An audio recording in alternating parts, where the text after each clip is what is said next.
these areas that are burned to the ground, you'll see in the midst of 20 homes that are just totally destroyed, one home sitting there because it had the right roof on it. Yes, and by the way, if you notice you fly over in the helicopter, those places with good roofs, they didn't burn. With the right materials. Yeah. Joe Biden's recent comments are alarming. The average person isn't supposed to know that the U.S. and Chinese military have been testing field-ready ground and space-based DEWs or directed energy weapons for at least a decade. Instead, we are supposed to sit down and shut up and believe it is a Jewish space laser conspiracy theory.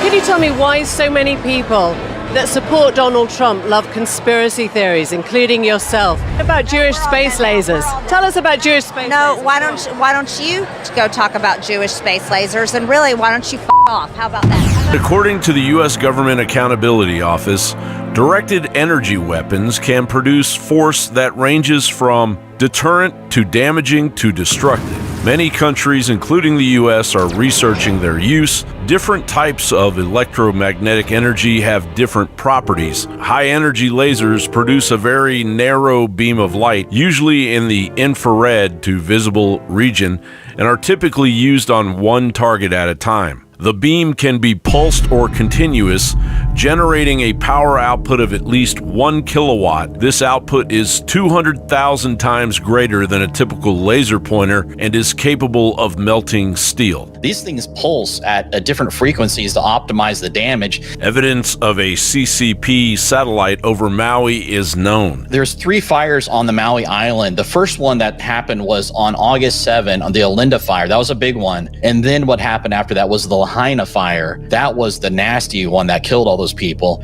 And the third one was the Kula fire, which happened after the Lahaina fire. So there's three blasts and 2 satellites, basically. 3 shots and 2 satellites is just too much of a coincidence for it not to be a DEW, basically. As is the phenomenon of the lasers being unable to ignite the color blue. And also the blue factor, too. I calculate this as a near infrared or near spectrum, and that's why it's not damaging blue colors. That is overwhelming evidence that should be admissible in a court of law. In China, the CCP now is just releasing data on their petawatt lasers. They're doing petawatt laser bursts on a laser that fits on a lab table. It's not a very big laser, basically, but when you have lasers of this energy, it's just instant damage. Very, very powerful lasers. Some extraordinary damage in our state could be caused by hurricanes or tornadoes, and frequently when you see the aftermath of that damage, there's some semblance of a structure that is still there. When you look at the damages that have occurred here, it's just gone, completely gone. And as we realize that the government is at the very least complicit in the Niskavdivuk genocide, what makes you think that they wouldn't use DEWs supported by lawfare to drive people off their land, to cordon the population into smart cities in order to quicken United Nations Agenda 2030? It's not something you see every day. Oh geez, it was it went back and forth at least, I would say, 40 minutes to an hour. But for people living in Cape Coral, they've been seeing it a lot this week. It was really late at night. It was kind of around midnight. It was around midnight. And I was actually in my car. I was just getting home, and I saw it going back and forth with a laser beam, and it scanned over me multiple times, and it was just moving. It was scanning the whole area, every square footage, basically. When it came by, you could see the green laser light spread out, like it was mapping. We were told it was mapping the areas, what we were told. When you put the information Casey provided into the FAA website, it comes back with this information saying it's registered to Randigo LLC, but it's unclear who or what they're doing. We just want to know what's going on, why we're being scanned. Furthermore, wouldn't a covert satellite-based laser weapon in concert with known weather modification technology capable of waging mass murder, land theft, and agricultural devastation benefit the Great Reset greatly by merely hiding behind the climate change narrative? John Bound reporting.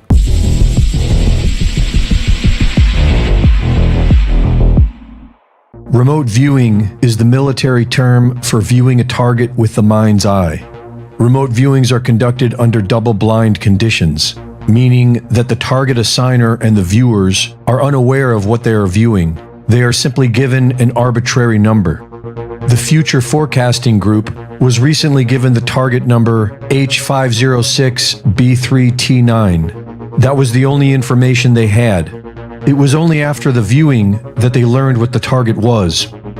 Drum roll, please.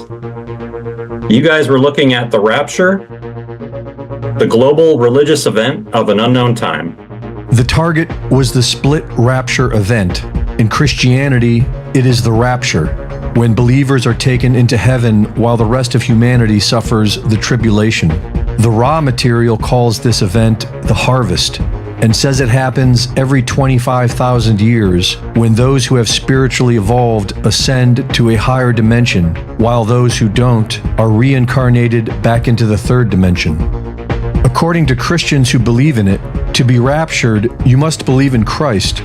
The raw material is from an exhaustive channeling experiment that took decades to achieve, and the source claims to be a group of entities known as the Council of Nine, or Ra, the same Ra of ancient Egypt, here to assist mankind in their spiritual evolution. And the FFG team saw all of this in their viewing. To see if they are all getting the same data, remote viewers work in teams, and they all saw the event spanning from what was described as ancient Egypt or the Middle East into the present day. They saw an event that required one's loyal submission or worship to higher beings. They saw a major event happening in the heavens. They saw what appeared to be a major cataclysmic event tied to the Great Year of roughly 25,000 years, something that many researchers predict and the raw material confirms. And they all saw non-human entities behind this event. Riordan even saw a Council of Nine and a blue bird, which is how they describe themselves in the raw material. They saw what appeared to be another planet, one with an inhospitable atmosphere that required domed cities. They saw underground bases, and they saw the infamous gray aliens. And then we're seeing one of these guys again. Continuation of a species. They got to do what they got to do. No regrets. But the sense is like, help us. Like they need our help. Again, this idea of like a manifest destiny to inhabit a corporeal being. According to UFO research, the most common story is that the Greys destroyed their own planet and came to Earth to experiment on mankind in a desperate attempt for survival. No longer able to reproduce sexually, they experiment on mankind with genetic science and technology to sustain their own species. And according to the raw material, there are two factions of non-humans on Earth. One is on the path of service to others, here to help humanity spiritually liberate itself, and the other is on the path of service to self, here to enslave humanity for their own selfish needs. Allgaier saw several images of how the soul is attached to the human body, how it is removed, and how these creatures were attempting to manipulate the process with a Neuralink. And practically the whole team saw barbaric experiments on mankind with brain chips, animal mutilations, animal-human hybrids, and transhumanist hardware, as if creating some sort of human Frankenstein was the only way for their species to survive. They could be viewing the biblical mark of the beast, and also the Orion group from the raw material, otherwise known as the Greys, who seek to use humanity for their own selfish needs. They saw UFOs, major events in the sky, and a mass exodus. It is interesting to note that Elon Musk wants to give everyone brain implants and says we need to escape the planet. President Trump created Space Force, and a year later, former Israeli space chief Hayim Eshed said that extraterrestrials exist, and Trump knows about it. It is also important to note that I am seeing their remote viewing through my own filter, but you can watch the full presentation for yourself and draw your own conclusions at futureforecastinggroup.com. Reporting for InfoWars, this is Greg Reese. Hello and welcome everyone. This is Doug Diamond, your intrepid reporter here with the Diamond Report. You've reached another Diamond Report Live. Glad you guys are here. It is 10:11 p.m. on Sunday night, March 10th, 2024. How about that video? I thought that was kind of interesting. And I like a lot of Greg Reese's work. However, this one I felt like was really mostly New Age. And I'm sure you guys, I'm seeing some comments in chat, and I think you guys are definitely right there with me. I don't feel like any of that rapture, quote unquote, stuff he was talking about had anything to do with the Bible and God whatsoever. It was completely twisted and turned around coming from the demonic side. And the reason I know this is because what the future forecasting group, which, Greg is recommending their site, recommending people go there and investigate, which, I on one level I see that.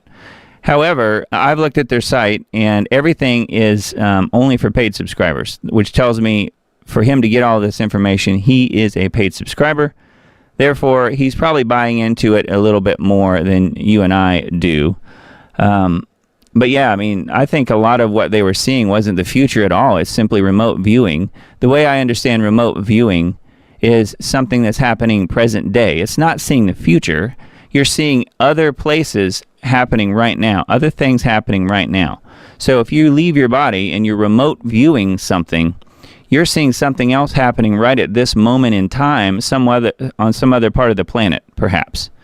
To me, that's what they're tapping into. Of course, I have no way of knowing. I'm just guessing. But, when he's talking about underground bases and aliens and UFOs, and most of what he described there is already happening. Some of the future cataclysmic events could be something that is triggered from some sort of war or something. It's really hard to say. So, anyway, I just thought you guys would kind of like that. What I wrote down here in my notes was what they saw was nothing connected to God at all. They could only access the demonic without Jesus. I think that's 100% spot on. They're not going to be able to tap into that, I guess you could call it encrypted information from God, from Jesus, from the Holy Spirit, because without the Holy Spirit, you can't access that information. So the reason I have my end times dates timeline pulled up here is because I have tackled the rapture issue multiple times and spoken to lots of different people about it over the years. And the way I see it, and this may or may not be correct, but I think biblically it is correct. The rapture, when there is one, which I think there will be, but it's not the way it's portrayed from the standpoint of most of Christendom, most of the way that churches today and believers assume it will be, and that is pre-tribulation rapture. I don't attest to that at all. I think that is not biblical whatsoever. And on the timeline here, you can see, we've talked about this many times, Jesus returns, Feast of Trumpets 2028. This is what I personally believe. And at that time, that will be the rapture right before that. Also called the gathering, where Christians who are still on earth fly away, quote unquote. For it is soon cut off and we fly away. Psalms 90:10. And you can see that is right before the lineup here of Jesus returning in the Battle of Armageddon. And this rapture, in my opinion, will only be for those believers who are left on the planet at this time. And also, in my opinion, I don't think there will be that many by that time, because in order for that to happen, you have the bowl judgments right before that. And that's going to kill a lot of people. Just the way I'm understanding the book of Revelation and the way things unfold. Of course, I could be completely wrong and hope I am, but I do think that the rapture there at the end of days, the end of the age, makes a lot more sense versus a pre-trib rapture. If that were the case, we would have already all been raptured. Correct? Because we are in the tribulation now. We're not in the great tribulation, not quite yet. I believe that starts a year from now, in early 2025, which would be 3.5 years prior to Jesus' return. So we will see how things line up. We will see how things play out, as I often say. And if you're interested in this timeline, this is something that I linked to in the Substack post, and you can get to it by clicking through on diamonddisc.substack.com. You can join the list there. And it's also linked to in all of my End Times Dates videos in the description box, so you guys can check that out if you've never seen it, never heard of it, have no idea who I am, what I'm talking about. This is something that I've been making videos about since 2019 when I put this timeline together. It was actually an existing timeline. I simply added the dates. So I'm kind of zoomed in on it here. You guys can see it. But much of it takes place starting in 2025. Basically the entire last 3.5 years. So we will see. We will see how. I'm hoping it's not accurate in a way, because I have a family and loved ones, and don't want our lives to be cut short. But I personally think that that is the way it seems to be playing out. And I put this timeline together back in 2019, and it's been pretty remarkable thus far how things are playing out. So anyway, I would invite you guys to take a look at that if you've not already. And in the way of the next steps in the show here, let's go ahead and take a look at the news. We've got Hal Turner Radio Show pulled up here, so let's take a look at one headline I think is kind of interesting. I've noticed that Hal's dates tend to be wrong, and I don't know if you guys follow Hal's work. I think he does good work, but it seems like anytime he puts a date to something, nothing happens. It's just crickets. So this may be the case tomorrow as well, but it's something we can keep an eye on. I don't think it hurts to not cause fear, but simply to just be aware of what's possible as far as unfolding tomorrow. Musical chairs for banks. The music stops tomorrow. He means March 11th. And I would point out that the 11ths and 22nds are days that, for whatever reason, the powers that be really like those numbers. Chaos, disorder, and judgment. 11, and variations on 11. So therefore 22 as well. So, March 11th is tomorrow is the anniversary of Fukushima, for instance. And let's take a look at his article here. He's got musical chairs for banks. Music stops tomorrow. I guess it was 2011, actually, when it was March 11th, 2011. Fukushima was. So it says Monday, March 11th, 2024, banks may get a deadly dose of reality. The Federal Reserve will cease the Bank Term Funding Program, BTFP, which will stop making new loans. Kind of important. During a period of stress last spring, the Bank Term Funding Program helped assure the stability of the banking system and provide support for the economy. After tomorrow, banks and other depository institutions will continue to have ready access to the discount window to meet liquidity needs. It says as the program ends, the interest rate applicable to new BTFP loans has been adjusted such that the rate on new loans extended from now through program expiration will be no lower than the interest rate on reserve balances in effect on the day the loan is made. This rate adjustment ensures that the BTFP continues to support the goals of the program in the current interest rate environment. This change is effective immediately. All other terms of the program are unchanged. The BTFP was established under Section 13.3 of the Federal Reserve Act with approval of the Treasury Secretary. When the BTFP stops, banks will no longer be able to borrow from the Fed based upon value at maturity of U.S. Treasuries and other assets that they hold. So, if the banks cannot borrow from the Fed to meet their cash needs, how will they get cash? To put simply, the game of musical chairs for banks will see the music stop tomorrow. Which banks will find themselves without a chair and thus lose? So, I don't think it's necessarily all going to come crashing down tomorrow. Not at all. I do think that it's worth keeping an eye on, though, and Hal's made a point to talk about it often on his radio show as well. So feel free to check into that. HalTurnerRadioShow.com is where that is. Let's see. Other news items on his site. Slovakia Prime Minister lie doomed on our balcony waiting for world apocalypse. Well, that doesn't sound good, does it? Lie doomed on our balcony waiting for world apocalypse. I'm just saying this for the first time, you guys. I pull up the site and oftentimes don't necessarily read through or pre-read what's on the screen here. I just do it live. Hope you guys don't mind. All we can do is lie doomed on the balcony with a cognac and a cigar waiting for the world apocalypse. Slovak Prime Minister Fico, the West sees that despite significant assistance, despite anti-Russian sanctions, Ukraine is simply not capable of winning. And if we send military personnel from the EU and NATO to Ukraine, all we can do is lie doomed on the balcony with a cognac and a cigar waiting for the world apocalypse. Well, I don't know about that, but I do think it's kind of interesting. You've got the Slovakian Prime Minister out there saying this. Wow. So looking at what's going on in Israel here, I thought this was very sick and disturbing, as so much of the information coming out of there, especially the Israeli side, is. Rabbi says we must kill them all, Palestinians, including women and children. And there have been apparently some Tennessee and other legislators saying the same thing. They just want the Israelis to kill them all. Wow. Says we must kill them all, not only those who take up arms against us. It's clear that we must also kill their women and children. This is a generation that wants to kill us in the future, and it is women who give birth to these children. Therefore, apparently they all must die, according to the Israelis. Sounds so much like Hitler. Well, this is the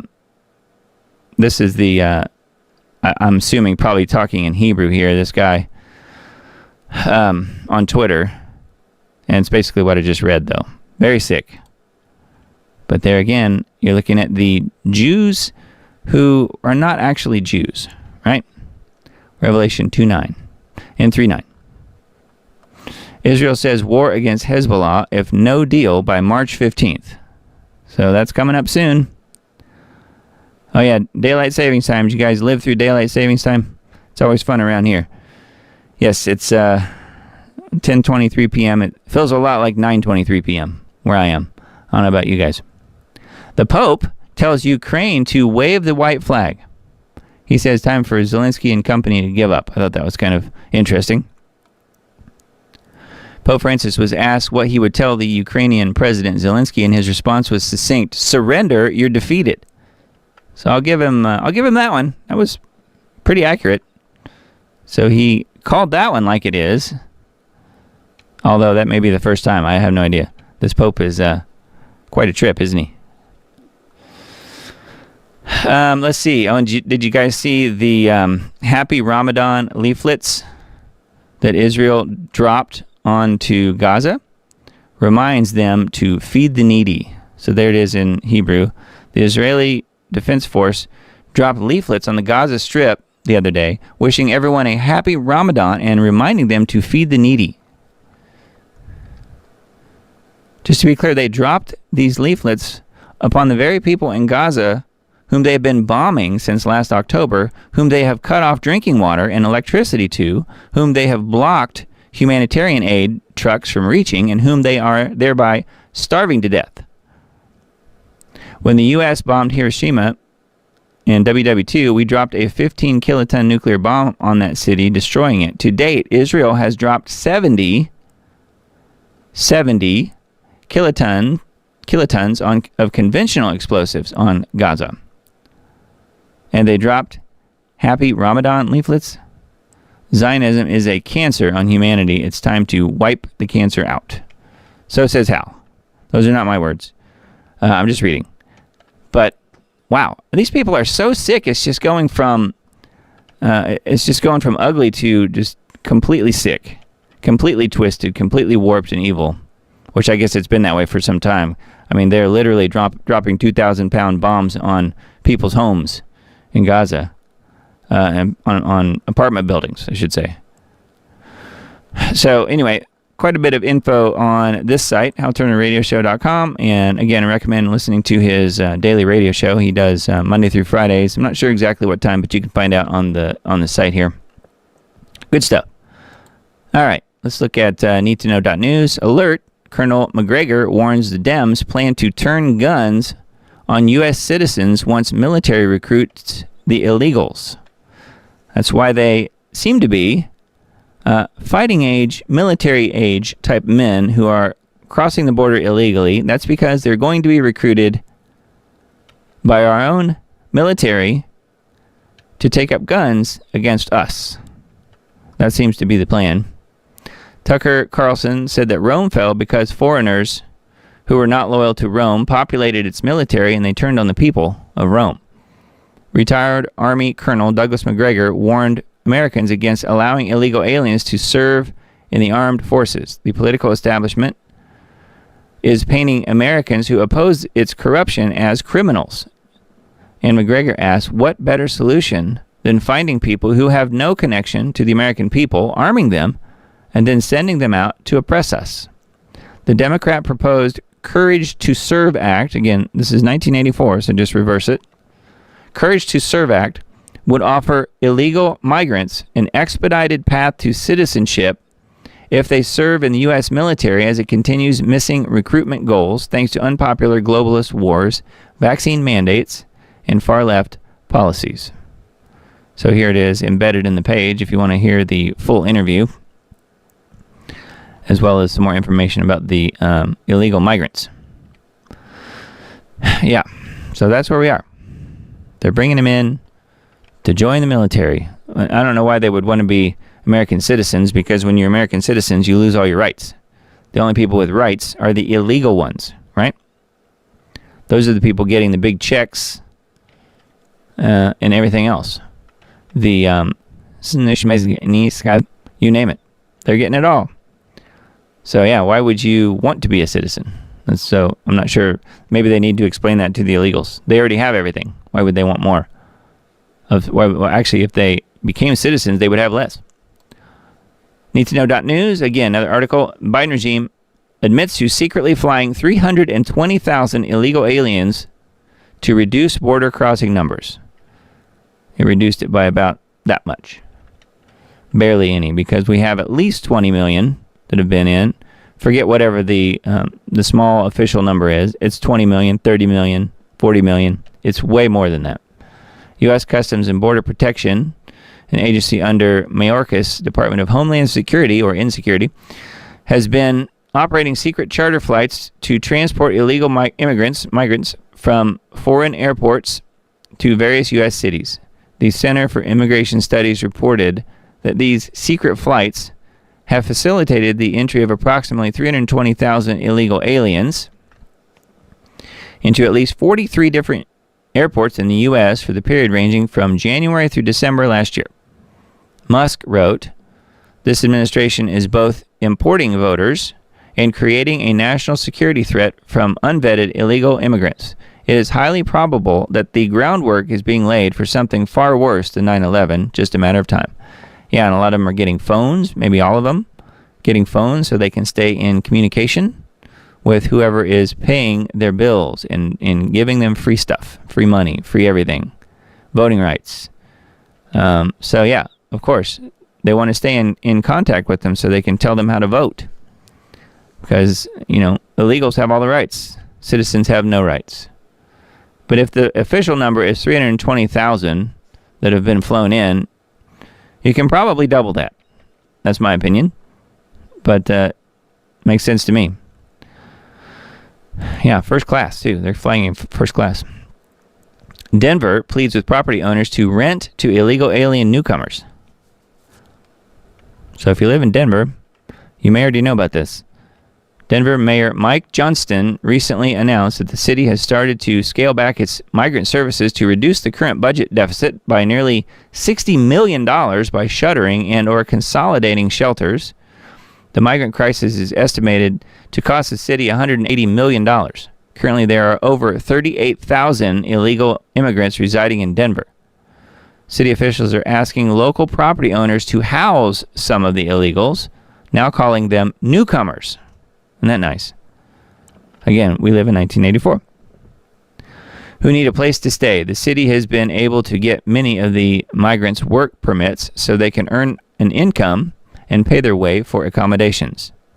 Denver's health system is at a breaking point as an estimated 8,000 illegal immigrants recorded about 20,000 visits to Denver Health last year, receiving services such as emergency room treatment, primary care, dental care, and childbirth. All for free. And how many of those were American citizens receiving free stuff? Yeah, that's what I thought. Anyway, City of Denver is begging people to bring the illegal immigrants into their own houses. My guess is the people on these boards probably haven't brought any of the illegals into their houses, have they? Or are we not supposed to ask that question? So anyway, that's on needtoknow.news. Democrat New York governor calls on National Guard to check bags and patrol the subway amid rising crime, of which she helped to create. So they create the problem, and then they foment the reaction to bring in their own solution, which of course is to lock things down, to bring in the military and take total control over a situation. Kathy Hochul, the unelected, I thought that was the case. I remember saying that not too long ago. The unelected Democrat governor of New York announced that she would send out 750 National Guard troops and 250 state and MTA police officers to inspect passengers' bags due to the city's rising crime rates. Again, which of course they have caused, her administration and globalist policies. The military troops have now been deployed. Liberal policies like being a sanctuary city and letting criminals loose without bail are causing a hike in crime, not law-abiding citizens carrying guns or knives. Instead of ending the leftist policies contributing to the rise in crime, she has chosen to invade people's privacy. Some have speculated that the guardsmen have been deployed due to the threat of terrorism. A critic wrote that this may be predictive programming for a future orchestrated attack on the subway. And that could be. It's hard to say. So you can see here what crime is done to the New York subway. Meanwhile, in Tokyo, none of this. So let's see what this is like. We'll just let this play. This is happening in New York.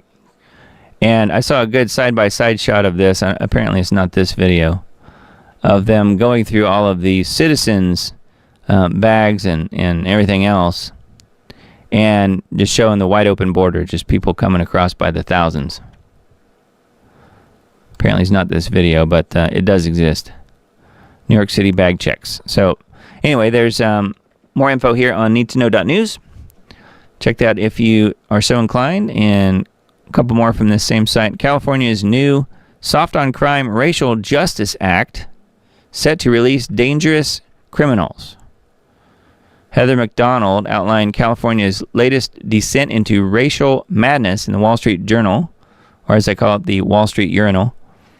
California's leftist lawmakers passed the Racial Justice Act, again, reverse it, just flip it around, in 2020 that allows every felon in the Garden State's prisons and jails to retroactively challenge his conviction and sentencing on the grounds of systematic bias. If it can be shown there is a history of a criminal suspects from the past who were prosecuted or sentenced more harshly than other racial groups, he may be granted a new trial or sentence.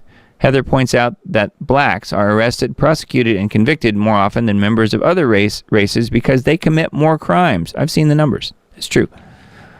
She wrote, in Los Angeles, blacks are 21 times as likely as whites to commit a violent crime, 36 times as likely to commit a robbery, and 57 times as likely to commit a homicide, according to police department data.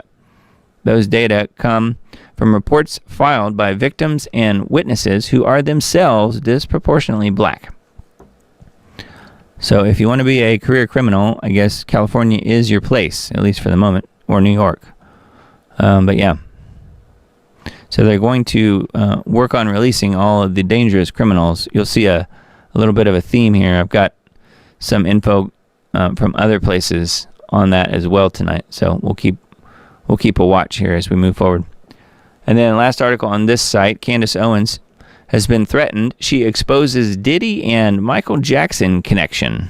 I thought that was kind of odd. So let's see what this is about.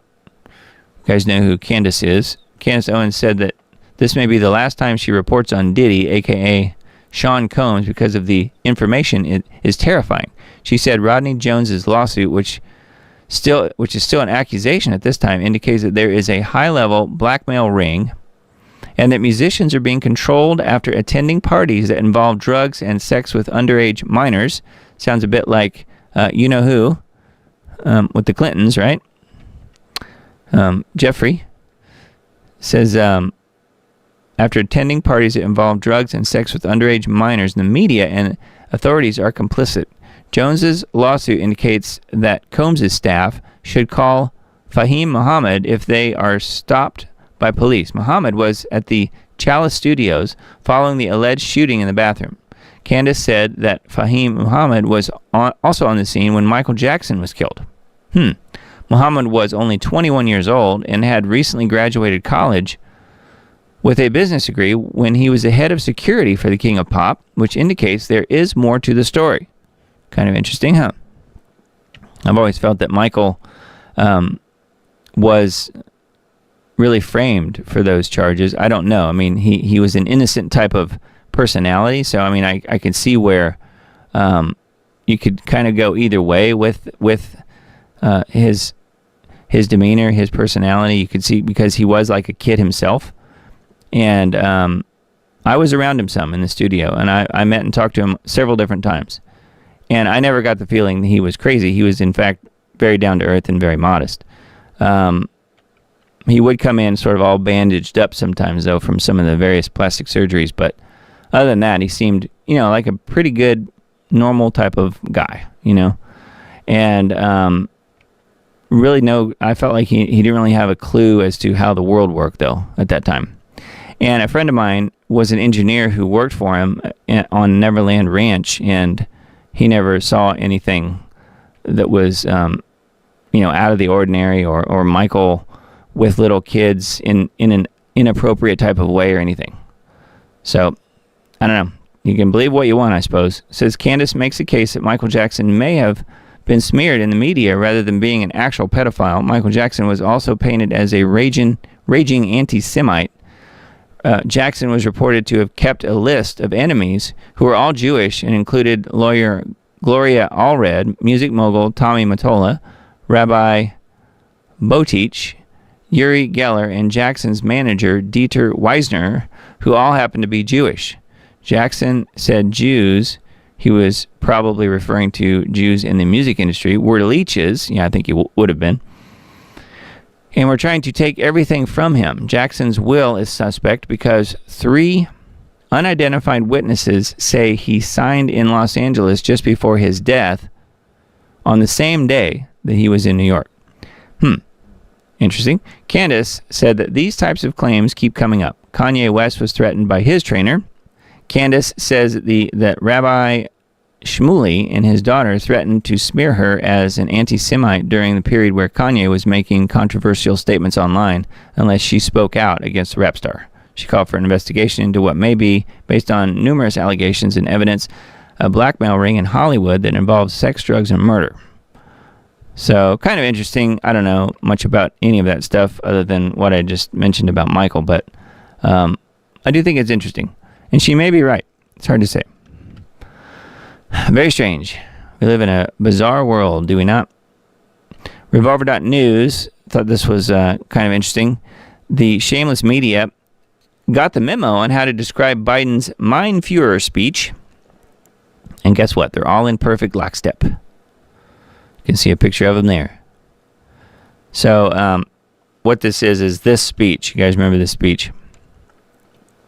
The raging Hitler type of speech with the red background. Americans were shocked at the level of anger in this speech. Wasn't Biden supposed to offer the calm, stable grandpa experience? Instead, we're getting Mein Führer indentures.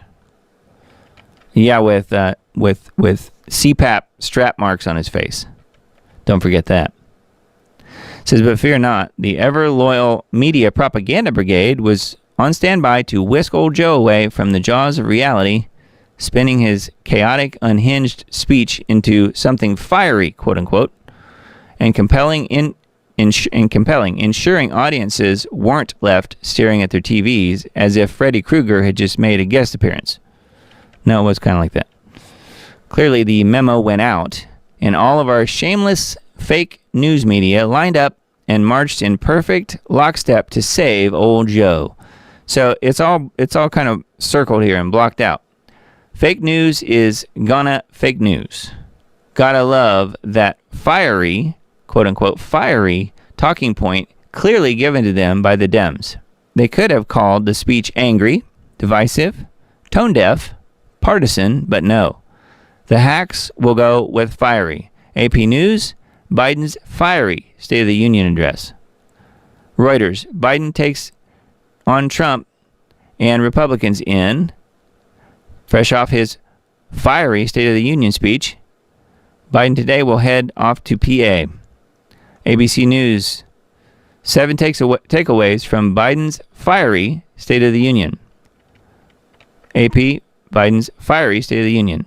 Reuters, Biden takes on Trump and the Republicans in a fiery State of the Union speech. So, yes, they definitely have worn out that word. We also know that it kind of reminds me of the old mostly peaceful protests that they were describing. Yep, we know the Mockingbird Media, right? Project Mockingbird. Anyway, that's on revolver.news, technocracy.news. Got 3 articles here headlining this site. America is running out of power, is rationing and soaring energy prices ahead. Technocrats rejoice. They have succeeded in driving enough usable energy out of the country by killing traditional sources and will hone plans to ration energy just like they wanted to do in 1932. Control over energy is the surefire way to regulate all economic activity. So again, that's on technocracy.news. Top AI scientists, AGI by 2024, ASI by 2027. Admittedly, one of the strangest people on planet Earth, Ben Goertzel, is now forecasting that artificial superintelligence, ASI, could be created by 2027, just 3 years away. ASI will exceed all knowledge, brain power, and computing power of human civilization combined. What could possibly go wrong? Anyway, that is on technocracy.news. One more from there. American revolt against green energy has begun. The only way to protect your city or town from the destruction that always follows windmills and solar panels is to prevent their construction in the first place. Besides the eyesores, sound fatigue, pollution, dead birds, etc., your electricity rates will soar. Yes, but it's just for the planet. It's just for the environment. It's okay. Many cities are finally figuring this out and saying no more. So I think that's good news. But yeah, it's the fix is much worse than the problem that ever was to begin with. All right, this is on reclaimthenet.org. WEF complains about disinformation, calls for a concerted effort against it from government and tech companies. Well, when they're calling for it, do you think they're demanding it? My guess is probably so. UK government is considering a new, looser definition of, quote, extremism. That can't be good news. Jen Psaki, ex-Biden press secretary who boasted about Facebook speech flagging to host First Amendment Awards. No irony there. They're going to do a First Amendment Awards. Okay. San Francisco passes Proposition E, allowing police year-long use of surveillance tech without assessing effectiveness or privacy risks. So there you go. I don't know why anyone would want to live in San Francisco. It was a once beautiful city, I know, but no longer. That was long gone.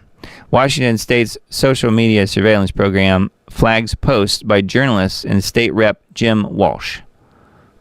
Report: federal government asked big banks to surveil purchases of VPNs and gift cards, transfers to crowdsourcing sites. So they're after people who have purchased VPNs, gift cards, and have had transfers done to crowdsourcing sites. Wow. So that's on Reclaim the Net. Liberty Beacon. Let's see, I pulled up one article from here. Biden on a hot mic says, drum roll please, Netanyahu needs to come to Jesus. This is from old Joe Biden. Netanyahu needs to come to Jesus. Has he looked in the mirror? Anyway, very bizarre. Says the idea of telling the elected leader of the world's only Jewish state to come to Jesus suggests a level of gross insensitivity and in some contexts would be considered anti-Semitic. But again, it's okay if he does it. President Biden, fake President Biden, told legislators on the floor of the House of Representatives on Thursday evening that he had told Netanyahu that you and I are going to have a come to Jesus meeting. I guess with him being Jesus, is that right? Yeah. So I think I've got this video pulled up here, so we'll hold off for it. But I thought that was kind of interesting and not too surprising, really. Old Joe says some interesting things, doesn't he? Appeals court overturns January 6th defendant's sentence, potentially impacting dozens of cases. An appeals court in Washington unanimously ruled that a January 6th defendant's sentence was improperly enhanced, a move that could impact numerous other J6 cases. On Friday, a U.S. Court of Appeals in D.C. ruled that Larry Brock, who is convicted for a range of crimes related to January 6th, improperly had additional charges of interference with the administration of justice. The judge who wrote the court's opinion wrote that the charge doesn't apply to a sentencing enhancement, however, and struck it down. Brock challenges both the district court's interpretation of Section 512C2's element and the sufficiency of the evidence to support that conviction, wrote the judge. The judge, who was appointed by Obama, concluded that any interference with Congress's certification of the 2020 electoral votes isn't tantamount to a sentencing enhancement. So that is from an Obama judge. Wow. I guess she didn't get the memo from Obama that all the J6ers need to be in prison forever, for life. So anyway, there is maybe some hope there. We'll see. Lots of J6ers are being railroaded into prison. Multiple years, multiple decades, terms, sentences. So, man. Muckraker.com, New York's illegal alien compounds exposed, stabbings, drugs, deaths, and more. Something for everyone. Muckraker has obtained never-before-seen undercover footage from inside 3 of New York's secret illegal alien compounds at the Row, NYC, Randall's Island, and Floyd Bennett Field. I bet it's going to make you want to move to New York, too, so you should go watch it. Footage includes conversations with security guards who speak of stabbings, drugs, deaths, and other events inside these facilities. It also includes interviews with numerous illegal aliens living inside these compounds as they wait for Medicaid and government-issued IDs. The Row NYC is the 5th largest hotel in New York City. It has recently been turned into an illegal alien shelter. At max capacity, it holds around 5,000 people, and it is estimated to cost roughly $500 per person. You think that's per day? In the video, on-duty security guards can be seen talking about cases of domestic violence and suicide at the hotel. One guard tells of a story of a man who killed himself by jumping off the roof. Another committed suicide by cutting herself. Wow. Randall's Island has lost the community's soccer field to a massive illegal alien compound. Max population in that facility is around 3,000. What a mess. And then you have the abandoned airstrip at Floyd Bennett Field, houses another 2,000 people. There it is, on the runway. All paid for by the taxpayers. So, anyway, that's on muckraker.com. Headline USA, 4,000 criminals escape Haiti's prisons amid U.S. border crime concerns. So this is one of the other articles I mentioned earlier, where you have lots of criminals escaping and or being released. They may just be letting them out. Who knows? They are happy to let Americans' open border be the solution to their problem, meaning Haiti. Estimated total of 4,000 incarcerated individuals escaped from 2 of Haiti's largest prisons. 4,000 people escaping. That's not even possible. They had to have been let out. Following armed clashes between the national police in armed gangs, according to multiple local media outlets on Sunday. Haiti's National Police Union reported on Sunday evening that armed gangs fired many shots intending to dismantle the police force. Subsequent footage from the Haitian Times depicted bodies with gunshot wounds at the prison entrance. So there's some video footage here of the building burning. So yeah, these people will be headed to America. You can guarantee it. Federal immigration data reveals a significant increase in border encounters with Haitian nationals. The fiscal year 2024, Border Patrol encountered 85,740 Haitian nationals, nearly double what they encountered in 2021. Double. In 2023, border officials encountered 163,000 Haitian nationals. Man. That's, of course, the documented ones, at least. Yeah, so don't you think these people will be making their way across the southern border? My guess is probably so. Many of them. So that's on headlineusa.com and InfoWars.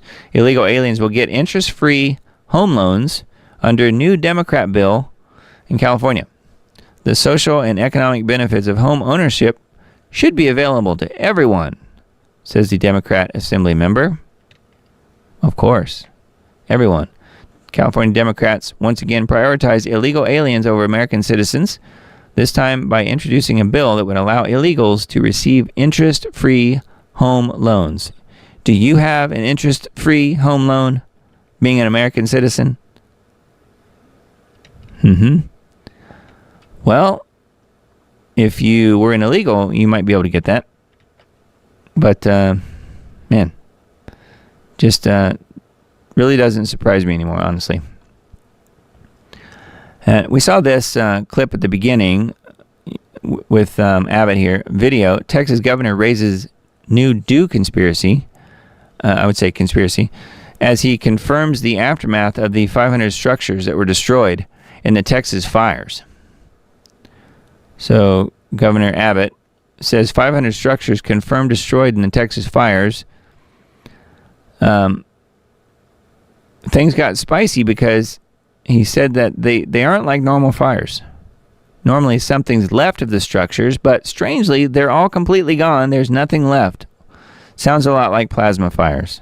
We covered that a few shows ago. Plasma fires. Look into that if you've never heard of it. But yeah, it could be dews. And what I'm not real clear on is plasma fires. Are they started with dews? Or is it something else, perhaps frequency related? But anyway, this article says, I have witnessed and observed some extraordinary damage in our state. Could be caused by hurricanes or tornadoes. And frequently when you see the aftermath of that damage, there's some symbol of the structure that's still there.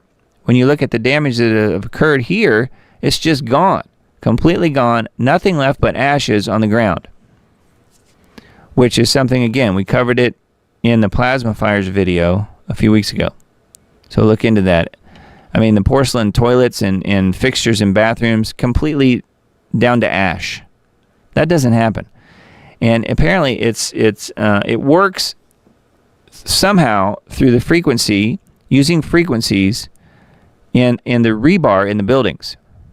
Because most homes, most buildings like that are reinforced with rebar and metal throughout the buildings. And they apparently use that to pulverize these buildings, these dwellings and these office buildings and you name it, down to ash. So anyway, it's something to look into. But yeah, that is on defiantamerica.com is where that is. Got a bear with a machine gun apparently as a logo. On leohoman.com, U.S. deep state operative and architect of 2014 color revolution in Ukraine resigns unexpectedly as Washington's proxy war against Russia hits a new low. U.S. Secretary of State Blinken announced Tuesday the resignation of Victoria Nuland, Deputy Secretary of State. Who is Nuland? She's widely regarded as one of the chief architects of the Maidan Uprising, color revolution in Ukraine, instigated by Nuland in cooperation with Western-backed intelligence operatives that overthrew a duly elected pro-Russian leader and led to the installation of a Western puppet government and eventually war with Russia, meaning the Zelensky regime. Yeah, many people were saying Victoria Nuland was essentially the acting president of Ukraine. So there's quite a bit of info on this article on Leo Hohmann. As usual, he does a good job. And yeah, so apparently she was either forced to step down or decided to step down. Not really sure exactly what the deal is, but you know there had to be a lot involved in that. Looks very suspicious, doesn't it? Singularity Hub, I thought this was kind of an interesting article. CRISPRed pork may be coming to a supermarket near you. So just be on the lookout. CRISPRed, gene-edited pork. And it's probably not kosher. That's my guess. So just be careful. Many of us appreciate a juicy pork chop or a slab of brown sugar ham. Pork is the third most consumed meat in the U.S., with a buzzing industry to meet demand.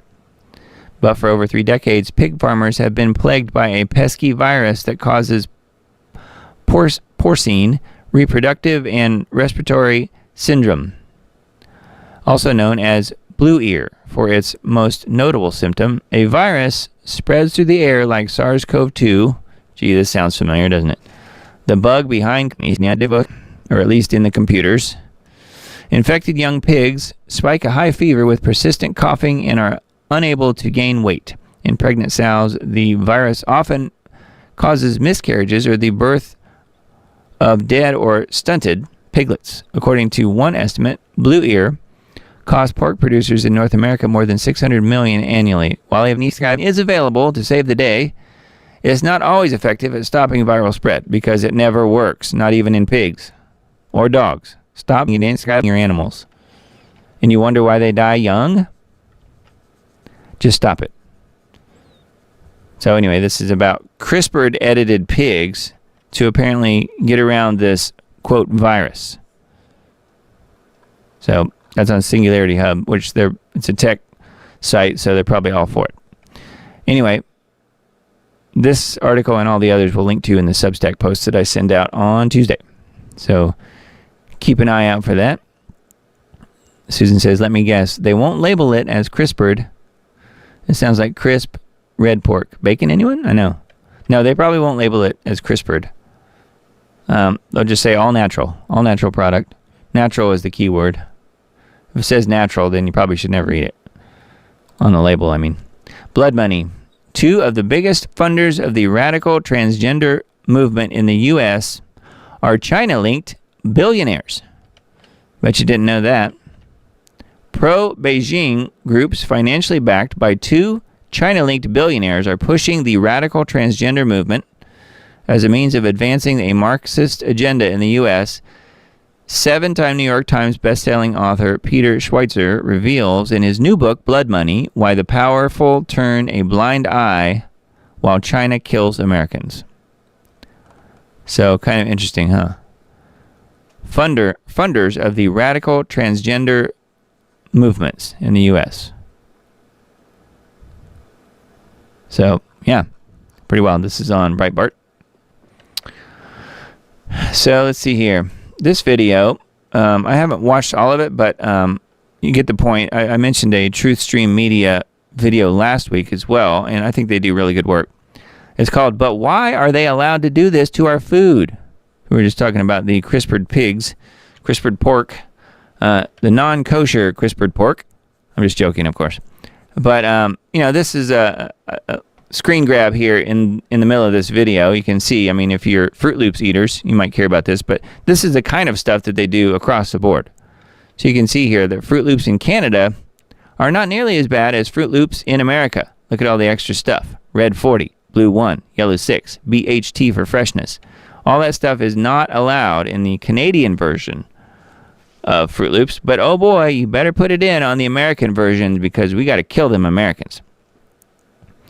That's the way it seems because that's the way it is. The food is weaponized, right? So yeah, this is a good video on TruthStream Media on YouTube. But why are they allowed to do this to our food is what it's called. So good stuff.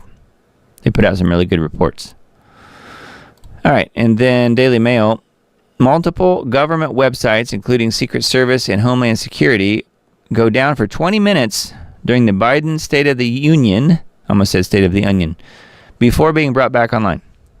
Multiple government websites were down for 20 minutes during the State of the Union address.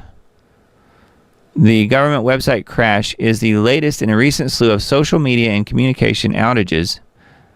Meta's Facebook, Messenger, and Instagram were down for 1.5 hours on Tuesday, and AT&T experienced a nationwide outage in February. Yeah, I didn't even notice that. I knew that about the Facebook thing, but I didn't notice it as I'm barely on there. But we are live streaming on Facebook tonight, so welcome Facebookers and Rumblers and YouTubers. Yeah, we're on 4 different platforms as usual. So, well, 3 different platforms, and then two of those are Facebook pages. So yeah, that's on Daily Mail. As far as what's happening here, multiple U.S. government websites went down as President Biden delivered his State of the Union address, which was quite the spectacle. So yeah, apparently FEMA was down. Oh, that's too bad. Well, anyways, who knows? Was it a hack? I bet it was the Russians. The Russians do it all. The evil Russians. Futurism.com. The public is rapidly turning against AI, polling shows. Trust is the currency of the AI era. AI isn't nearly as popular with the global populace as its boosters would have you believe.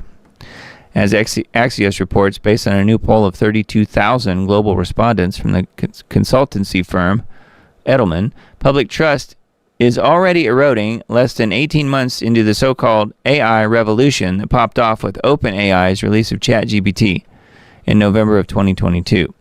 Trust is the currency of the AI era, yet, as it stands, our innovation account is dangerously overdrawn.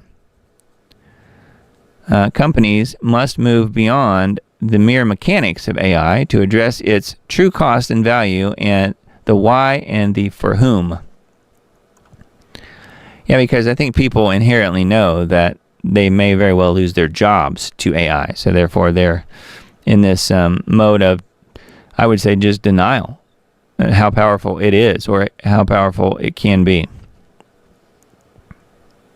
So yeah, AI trust is down globally from 61% in 2019 to just 53%, according to this. In the U.S., where employment insecurity is on the rise, and an untold number of people either have lost their jobs to AI or expect to, that percentage is lower. So don't expect them to be cheerleaders of AI. Which is 35% of people now saying that they trust the tech, whereas 50 said that they trusted it 5 years ago. Yeah, that was before they lost their jobs to it. So, anyway, that's on Futurism.com.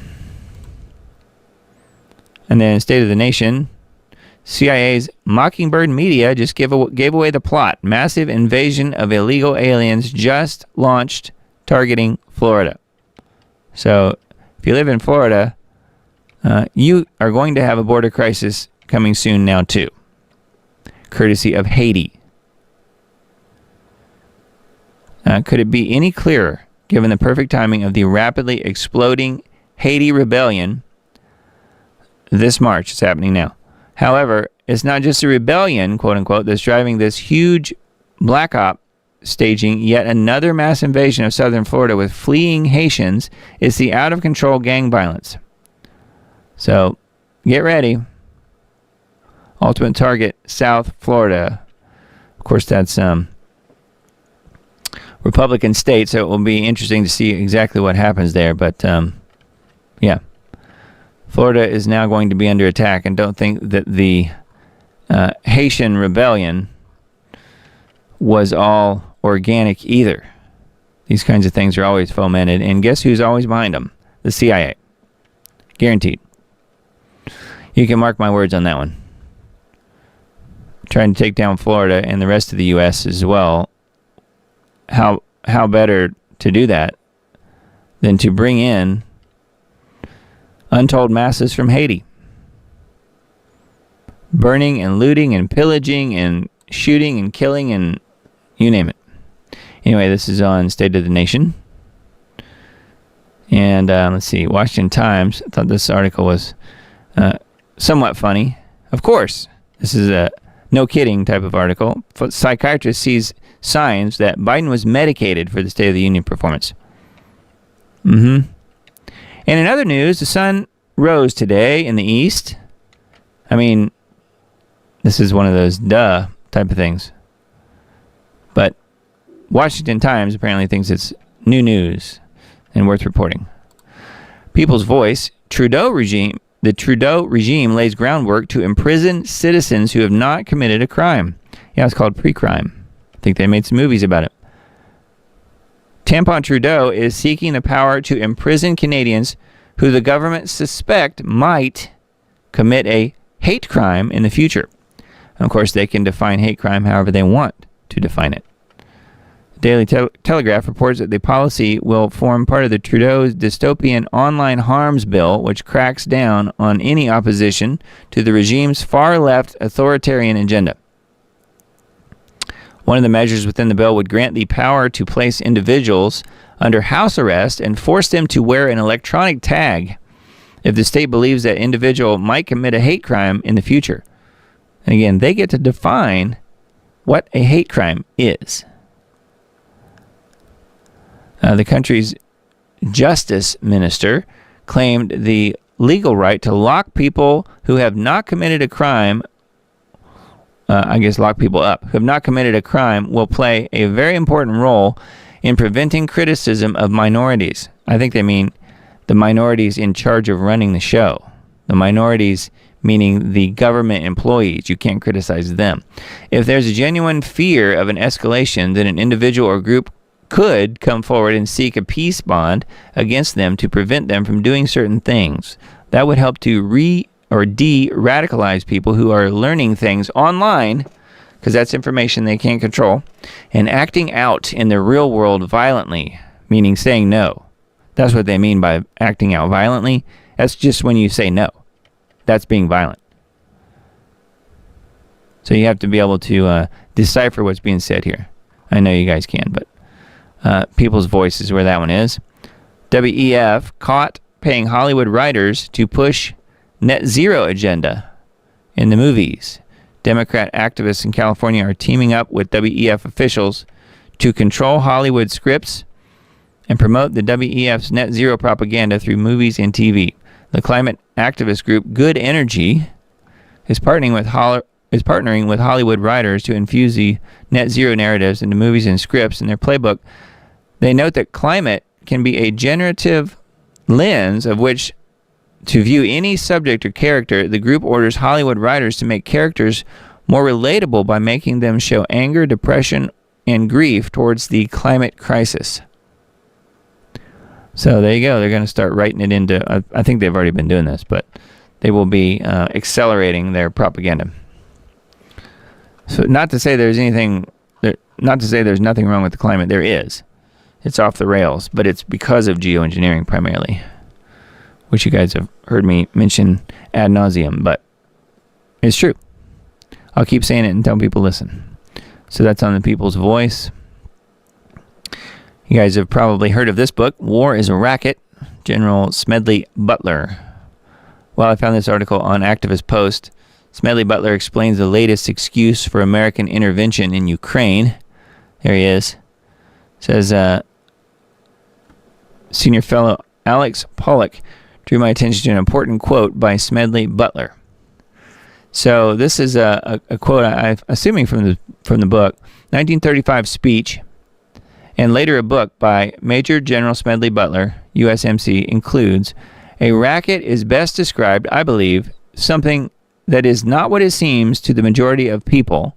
Only a small inside group knows what it is about. It is conducted for the benefit of the very few at the expense of the very many. Out of war, a few people make large fortunes. If we put them to work making poison gas and more fiendish mechanical and explosive instruments of destructions, they will have no time for the constructive job of building a greater prosperity for all peoples. By putting them to this useful job, we can all make more money out of peace than we can out of war, even the munition makers. So I say, to Hades with war. So that's a Smedley Butler quote, I guess, from this book, maybe. It is notable that very little has changed over the past century in terms of how regimes rationalize war. It was during the First World War that the term merchants of death first gained widespread use, and it was also during that war that the American regime also spoke often in terms of munitions spending as a benefit of war. It was all part of the war propaganda machine dreamed up with Woodrow Wilson's cadre. Unfortunately, the propaganda still works with many. It was just 2 weeks ago, in fact, that the Biden administration began explicitly trying to sell U.S. military aid to Ukraine as a scheme to, quote, create jobs in the U.S. The administration's statement on the war spending is virtually identical to something out of the U.S. propaganda mill in 1950 or in 1918. We would only need to change a few of the names and places, according to Biden's handlers. While this bill dispatches military hardware to Ukraine, Biden mentioned this on Tuesday, it actually finances manufacturing within the U.S. in states like Arizona, where Patriot missiles are manufactured, Alabama, the home of Javelin missiles, and also Pennsylvania, Ohio, and Texas, which are hubs for the production of artillery shells. So you can see they're ramping up the propaganda to justify their war. There are a multitude of problems with this statement, and then it goes about describing the issues with this. For one, it completely ignores the moral questions of forcing American taxpayers to pay for Kiev to send more young men into a meat grinder that is part of a conflict that it is clear that Ukraine will lose. Secondly, these weapons are not accounted for and are not audited. We don't even know where they really end up. That's right. Many of them end up on the black market and in other countries. Third, U.S. involvement in the war risks involving the U.S. in an escalating conflict that has absolutely no strategic value for normal Americans. For normal taxpayers, this is all risk and no benefit. Escalation could lead to American deaths, while victory in Ukraine doesn't benefit Americans at all, since Ukrainian sovereignty has never contributed anything at all to American taxpayers. No, in fact, they've just been getting all of our money and buying houses like mansions in Switzerland, the ones at the top, Zelensky's regime. Literally buying mansions in Switzerland with American taxpayer money. Finally, there is the fact that war spending simply is not good for the economy. It's an old, well-worn myth, but it's based on nothing. Consider the process. War spending, especially spending on weapons, requires taxing productive Americans and then turning their taxpayer money into devices that will be consumed in war. Had the taxpayers been allowed to spend this money, much of that money would have been spent on things like education, capital goods, saving, and investment. Instead, that money is taxed, and then, after the bureaucrats take their cut, it is transformed into artillery shells, etc., that blow up some stuff in Ukraine for no benefit to Americans. So I thought that was pretty well put. To imagine that this is a boon for Americans requires the most out-of-touch beltway type of thinking imaginable. So we read pretty much that whole article on Activist Post, but it was courtesy of Zero Hedge. That's actually a Zero Hedge article. So activistpost.com is also where that is. So time for a video. I saw this and thought, man, we got to watch this. You may have seen it already. It's another Greg Reese report. International Israeli sales event. Israeli sales event of Palestinian land. Yes, you heard that right. Here it is.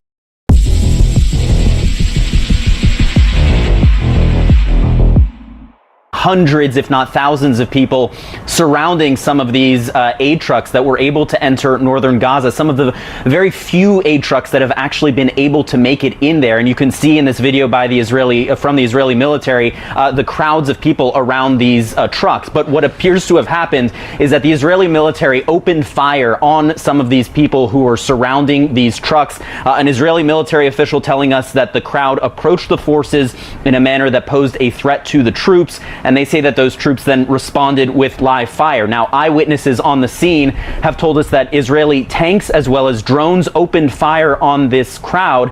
Israel's war crimes, funded and supported by the United States, are being witnessed all over the world. Several nations are demanding a ceasefire, but Netanyahu rejects all of it. Israel unabashedly believes they are the superior race of God's chosen people, and that genocide is their birthright. Israeli soldiers are boasting about the women they've murdered and pillaged. זה מתנה יפה שלי לי. הנה זה זוגות עקבים למסיבת אירוסין שלנו. הנה. And they are posing in the beds of dead Palestinian children and babies who they've slaughtered. Seeing our soldiers now in Gaza fighting, can't say words like genocide or like baby killers. We do, however, and it's important to say, kill babies. And now Jews in Canada and the US are saying that the genocidal state of Israel is selling real estate that they've stolen from Palestinians in synagogues across the world. Yeah, hi. So I'm Rabbi David Mivasser. I'm an active member of Independent Jewish Voices Canada. And I'm here today outside a synagogue where they're selling properties built on land stolen from Palestinians. There's a real estate agency that's come here today to Toronto to sell properties built on stolen Palestinian land. It's kind of unbelievable that Canada permits this. It's clearly illegal. So we're here today to call that out and, God willing, to make it stop. Hi, my name is Rich Siegel. I'm a 25-year homeowner here in Teaneck. I'm Jewish. The reason that I'm telling you that I'm Jewish is because I have a concern about something that's going on in the Jewish community. On March 10th, there is scheduled to be an Israeli real estate sales event at the Keter Torah synagogue. That event violates both domestic law and international law. Violates domestic law because we had a Civil Rights Act in 1965 and a Fair Housing Act in 1968. We don't allow real estate events to be for whites only, for Jews only, or anybody only. Now, as Jews, we don't get to fly under the radar and break the law and hide it in a synagogue. It violates international law because West Bank settlement homes are going to be available for sale at this real estate event. On the website, it lists 3 different West Bank settlements. Those settlements are in and of themselves illegal by international law. If we allow this sale to go through, we are enabling a local synagogue to violate both domestic anti-discrimination laws and international law. Now, there's other reasons we shouldn't allow it, okay? There's a genocide going on right now. I don't care who that offends. More than 35,000 people have been killed. More than 13,000 children have been killed. People in this community are in deep mourning. People in this community are angry. I'm angry. What this real estate event is going to do is it's going to fan the flames. Reporting for InfoWars, this is Greg Reese. Yeah, they are under God's judgment. I totally agree. That's what Melinda says here in chat. They were God's babies. Yep. How can you look at a little baby and want to kill him or her no matter the race of the child, Emily is saying. How horrific. Yes. I know, it's really amazing. They're just literally becoming the, maybe even worse than the Nazis that they supposedly were, they were supposedly dying at the hands of in World War II. So yeah, William says, I must remind myself to let the Almighty judge Israel's deeds of injustice, of which there are plenty. So yeah, the synagogue of Satan is certainly running things over there for sure. William says, do you think Russia is holding back World War III as much as possible? Yeah, I think they're holding back. I definitely think that they are being very patient, and it remains to be seen. I think that they will unleash the full fury once they are attacked on their homeland. And I do expect that that will probably happen, because I think the powers that be that run the American empire will see that Russia is not going to start World War III unless they're attacked first.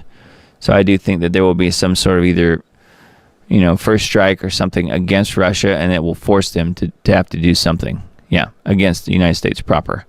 And again, look at Revelation 18. I think it's talking about New York City. I would hang my hat on that, if I even wore hats. So yeah, I think it's terrible. But I do think that's where it's headed. Probably soon. Marty says a stumbling stone. Not exactly sure what you mean, but yes, a stumbling stone as far as what's happening in Israel, and in particular in the Gaza Strip. Yeah, it's completely horrific, as Vicky says here. So yeah, I just wanted to make sure you guys saw that video. I thought it was an important one. Greg Reese did a really good job on that. Israeli war crimes ostentatiously displayed to the entire world. So it's on band.video. If you guys want to share that video, I think it's a really good one. Will also be embedded in this broadcast, as you know. So yeah, it's amazing, the genocide that's happening there. And you notice the video of the I don't know if it's the IDF person or who that was, saying that yes, indeed they were baby killers. He admitted it.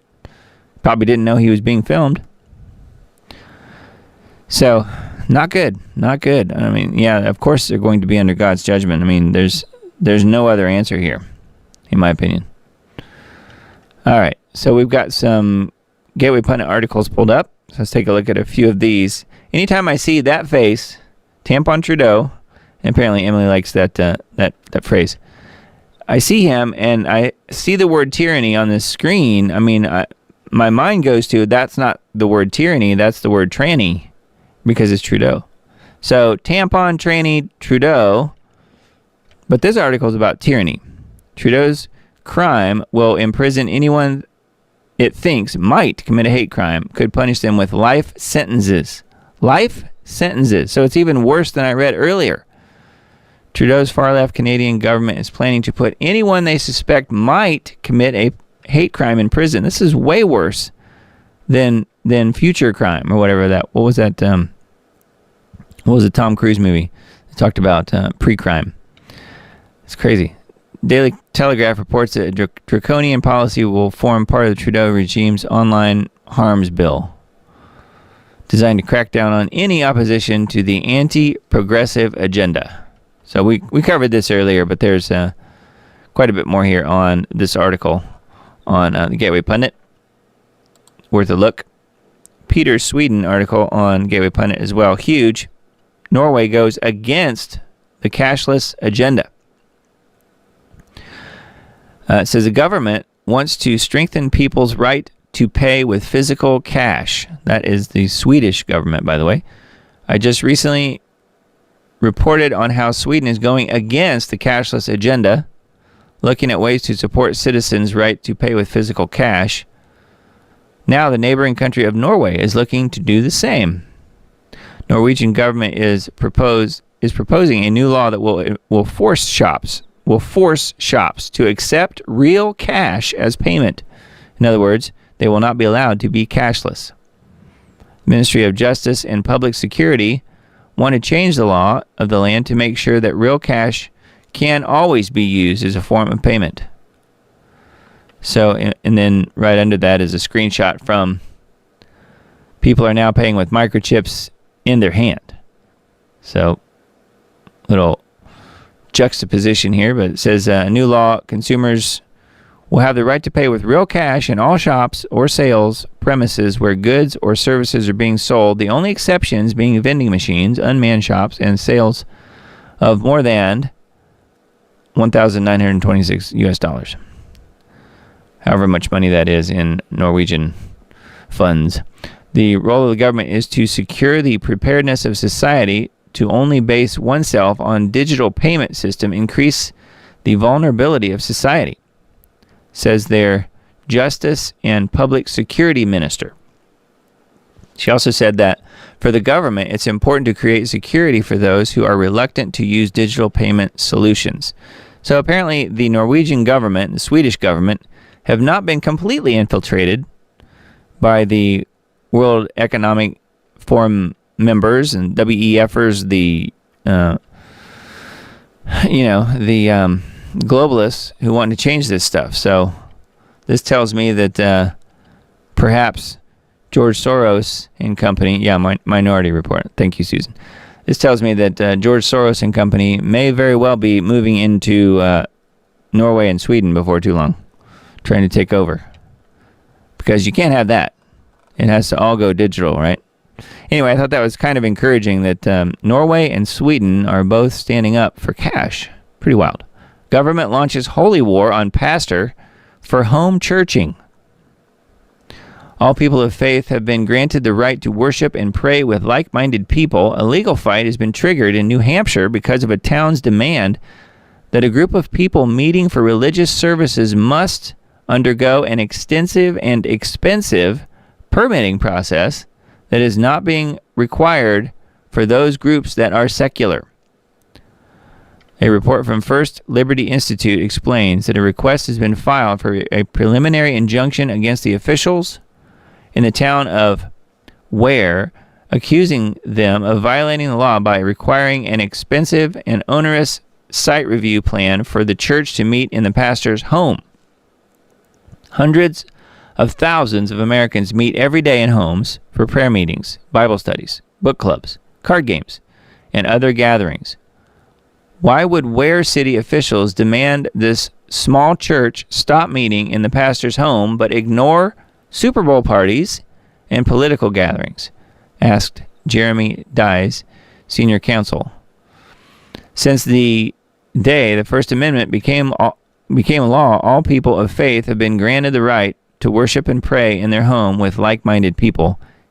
So I thought that was kind of an interesting thing that's going on here. But this is happening in the U.S. This is in New Hampshire. So yeah, trying to prevent people from meeting in their own home, or in the pastor's home, I guess in this case. So Mitch McConnell's sister-in-law, I remember I mentioned this, I think in last week's broadcast. Angela Chow made frantic call before drowning in her Tesla. Remember I said she went into a lake and drowned in her car, but it was an electric car, so wow. And a new investigative report by Wall Street Journal has confirmed that that Mitch McConnell's billionaire sister-in-law, Angela Chow, died after backing up her Tesla into a pond on a secluded Texas ranch. Weird. I wonder if she didn't know how to drive it or something. Wall Street Journal confirmed that on Friday, the 10th, Chow backed her Tesla into a pond as she attempted to make a three-point turn. Details from the report revealed in the last minutes before her death, as the car was submerging underneath the water, she made a frantic phone call to a friend. In the phone call, she told her friend that she mistakenly placed the car in reverse instead of driving, which resulted in her going over an embankment and into a pond. So there you go. It's Elon Musk's fault. Man. I don't think electric cars and water go very well together. It's just a hunch. What do you guys think? But my guess is it probably completely locked when it went in the water, so there was probably no way for her to get out. So, lesson to take home with you: don't drive your electric car into water. Not necessarily rain, but into a pond, into a body of water. That's not a good idea. Obviously, she did it on accident, but I think it's interesting that she was who she was, and she was worth all that money. So, it kind of makes one wonder if there was something else involved, but on the surface, perhaps not. Maybe it was just a pilot error, as it were. Sweden is charging electric buses with diesel generators. Hey, wait a minute. I don't think you're supposed to do that. You literally cannot make this up. We are constantly being told that we should switch to electric vehicles to reduce climate emissions. And in Sweden, there's a company called X Traffic that operates buses in the city of, and it mentions Gavel and Sandviken. They have brought in 52 electric buses from a Chinese company to become environmentally friendly.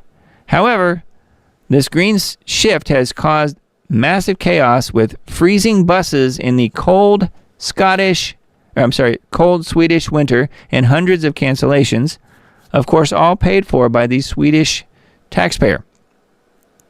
Turns out the electric buses didn't have enough range and they couldn't charge the buses fast enough, which led to up to 100 buses being canceled every day, leaving people stranded in the cold Swedish winter. In fact, there simply isn't enough energy and infrastructure to go around in order to charge all these new electric buses. That's the whole idea. They want to get you out of traveling as quick as possible. So their solution was they have now brought in massive diesel generators to be able to charge the electric buses at an extra cost, of course. They cannot charge the new electric buses because there isn't enough energy to go around. So aren't they shooting themselves in the foot, having to use carbon-based fuel like diesel to power electric buses? Again, you can't make this stuff up. Pretty funny. They had to bring in diesel generators to charge these new environmentally friendly buses. People are being told that they're good for the environment, but in reality, they are getting scammed. It's a climate scam, yeah, just like so many things. Again, not to say there's not an issue with the climate, but there is an issue with people trying to make billions and billions of dollars on the climate alarmism, and they're not doing anything about fixing the climate, because if they really wanted to, they would stop geoengineering. Marty says they tested the Tesla in space. Yeah, that's the rumor. With the mannequin driving it. So, yeah. All right, so this is on Not to Be as well. For you small business owners out there of any kind, you know who you are, and you have now been forewarned.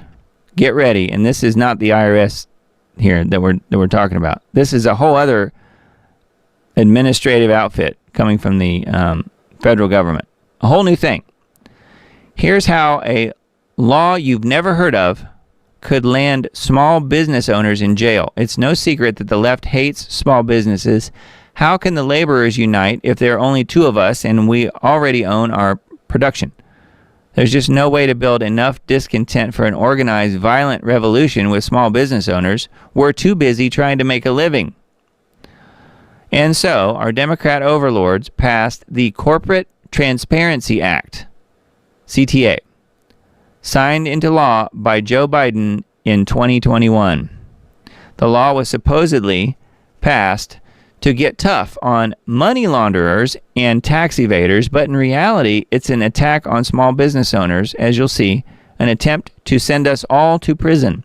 You see, the Corporate Transparency Act has a requirement that all small business owners who own 25% or more of a small business must register their personally identifying information with the Federal Financial Crimes Enforcement Network, FinCEN, the Federal Financial Crimes Enforcement Network. You must register. It's like registering with your local police department to prove you're not a murderer before anyone dies. That's basically what it is. Businesses with more than 20 employees and making more than $5 million per year are exempt. So there you go. From filing. So this law really targets mom and pop shops and hobbyists. But the exemption has to be both among other requirements, and you'd be wise not to assume that you're exempt. More than 32.5 million existing entities are expected to be subject to the CTA, and approximately 5 million new entities are expected to join that number each year. So talk about a cash cow here. It gets worse. Almost no small business owner I know has even heard of this requirement. The government and the media are doing their best to keep it on the down low. finding information on this requirement leaves one feeling a lot like Arthur Dent trying to find the plans to demolish his house in Hitchhiker's Guide to the Galaxy. So we won't go into that, but says, and the results of failing to file are no less dire than his. Failure to turn over your information by January 1st, 2025 proves you're a criminal subject to a $10,000 fine, 2 years in prison, and undoubtedly an audit of your books. It's no joke, folks. And then it says, it goes on and talk about the Small Business Administration. If you're already a member of the Small Business Administration, you're covered. But you can't just go join the Small Business Administration now to get covered. It's too late. You had to already be a member on March 1st this month. Anyway, there's more here, and this video embedded here steps you through how to do it. Filling out a form on fincen.gov, okay?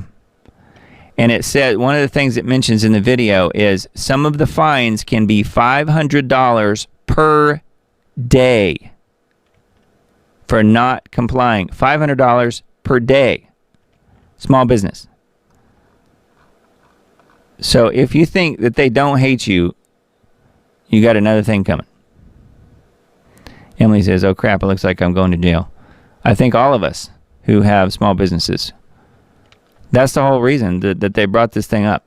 And they're couching it in trying to get, money launderers and tax evaders, like it's a criminal, like people who are evading taxes, trying to lower their taxes. Like that's a crime now too, apparently, which I guess it is according to the people in charge. But this is not even through the IRS, though. This is through this other organization. And go to this video here. It's called the BOI. I stopped the video on this so you can see that it's FinCen, FINCEN.gov. But in here he talks about what BOI stands for. The BOI report. Yeah. So anyways, just be aware. Be aware. If you guys don't own small businesses, you probably do frequent small businesses. Could be anything from, a local restaurant to maybe a spa to, you name it. Just about all the business that you do locally is going to be a small business. Now, it wouldn't affect box stores and stuff like that. Those are bigger businesses. And there are some situations where companies are exempt, and they're mentioned in the video. So have a look at the video on this page. She says, violent uprising? I have a lot of work to do. Yeah, she's too busy running her business. So, anyway, Emily says, I pay an obscene amount in taxes every year. I know. Yep, we all do as business owners. So, I just wanted you guys to be aware of this. I only found out about this today. So, they're saying non-compliance is basically going to land you in jail. And they're keeping this on the down low on purpose so that they can go after people. And they've not even bothered to mention that this is a new thing that people have to, new hoop to jump through so that they can come after you. And ignorance is no excuse. Yeah, can I post it in band? Yeah, I will. Absolutely. I'll post the article link in there, but also the video as well. So anyway, I just want you guys to be aware of this. This affects me. This probably affects many of you guys as well. Not good news. All right, information liberation. Well, we thought the South Dakota governor was pretty good, and I think she has been, except now she has signed the, quote, strongest hate crime bill in America to stop, you know what I'm going to say. You know the word. Anti-Semitism. The worst possible thing one could ever be convicted of. Anti-Semitism.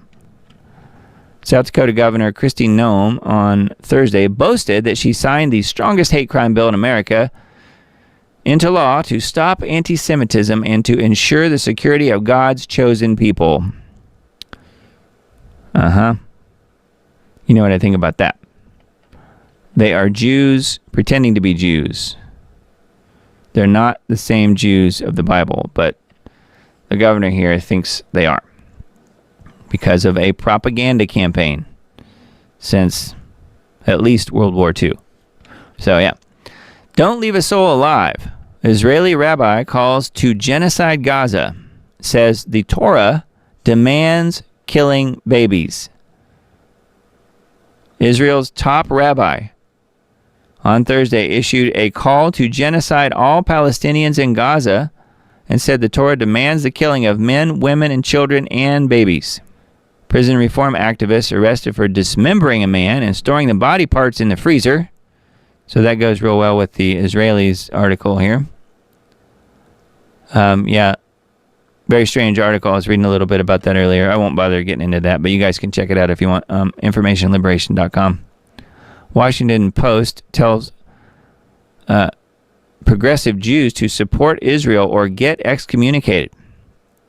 So I feel like we're ramping up here on the whole Israel-Gaza thing, don't you think?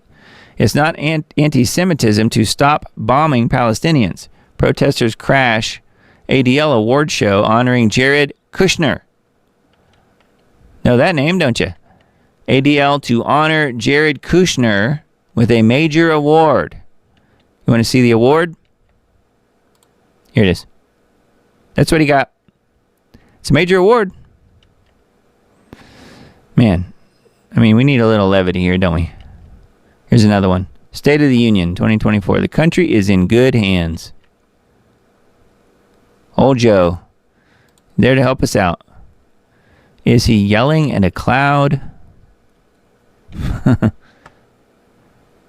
Couple good cartoons there. And then, let's see here. From modernity.news, NBC panel mocks Americans who think the border crisis is a serious issue. MSDNC panel mocks the fact immigration is a top issue for voters across the country. And I guess we need to hear this. It's pretty short, so let's check it out. I mean, if you look at some of these exit polls, I mean, I live in Virginia. Immigration was the number one issue. I mean, again, these could change in Virginia. Well, Virginia does have a border with West Virginia. Very contested area. Build the wall. Like, what? Yeah, you can see they're laughing. They think it's really funny. Oh, immigration. But I mean, it is a big deal because they're shipping them all over the country. I guess they don't want to bother looking at that. Doug, it's been nice knowing you. If you get jailed in Virginia, I'll stop by and visit you at the prison. John says, well, I don't live in Virginia, but yeah, that would not be good. Anyways, so that's on modernity.news is where that is. And then vaccine impact. Iranian Jews contradict American Zionists' claim that Iran is seeking to commit genocide against Jews with another Holocaust. No, because the Jews are doing the actual Holocaust. They're doing it. They've switched roles. Women's rights in Afghanistan before and after America's destructive wars. So Afghan women, university students in the 1970s. Looks kind of like here at that time. Afghan women today after decades of war. Courtesy of Barack Obama, Bill Clinton, George Bush. So you can see how they brought freedom and prosperity to Afghanistan. How mental health is used by the conservative right to suppress free speech. Mental health. Psychiatric ward. A leftist. Almost every American living in the U.S. today is complaining about the suppression of free speech by the U.S. government. The problem is that the definition of free speech today is almost 100% defined by one's political ideology, not truth. And therefore, almost everyone in the U.S. today defines free speech as the freedom to express their own political biases while suppressing the biases of the other side of the political spectrum. I don't think so. I mean, I certainly don't do that. I don't want to silence anybody. I don't know about you guys, but I don't want to also on the other flip side of that is I don't want to be silenced, and much of what I say is silenced, suppressed on social media. Yeah. So anyway, and then one more article on vaccine impact. Big tech capitalism equals central planning and free markets are a myth as the U.S. financial crash is imminent, which we started the show talking about that type of thing earlier tonight. So about the banks and so forth. So those are articles available on vaccineimpact.com. And then Dane's newest show, Geoengineering Watch Global Alert News for March 9th. It's called Dehydrating the Stratosphere, a pivotal moment for humanity as disasters threaten to converge. That new headline is from Science Alert. From looming global conflict to complete biosphere collapse, the long list of threats we collectively face are unfolding and rapidly accelerating reality. Is industrialized, militarized society reacting rationally to the earth changes which now pose an extremely near-term existential threat to us all? The short answer is no. The manipulators of the Matrix are doubling down on planetary destruction with the active or passive support of the majority population. Where does that leave us? What can we expect in the coming weeks and months? And then we've got the latest installment of Global Alert News below. Once again, this week, kind of like the last few weeks, we have had to carve out a piece where he goes off on a tangent / diatribe about Israel and doesn't want to get his YouTube channel flagged for that. So because of that, the YouTube version embedded in the site here is actually shorter than the other version that's on his Rumble and BitChute channel. So if you want to hear the full broadcast, go there. Also Spotify as well. It's the same audio. So yeah, feel free to check that out. geoengineeringwatch.org for further information.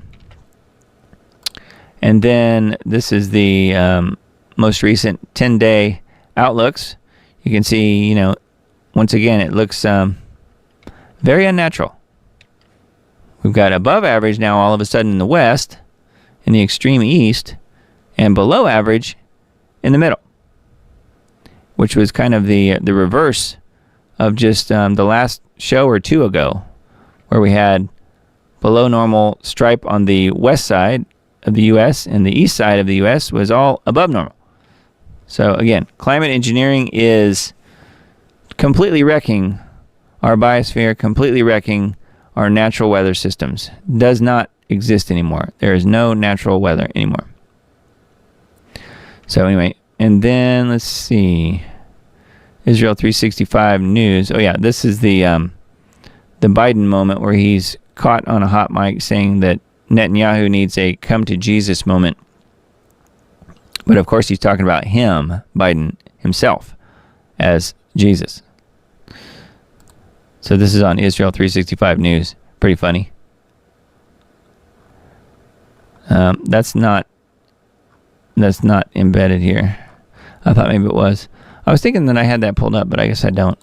Anyway, but you can find it. It's not that hard.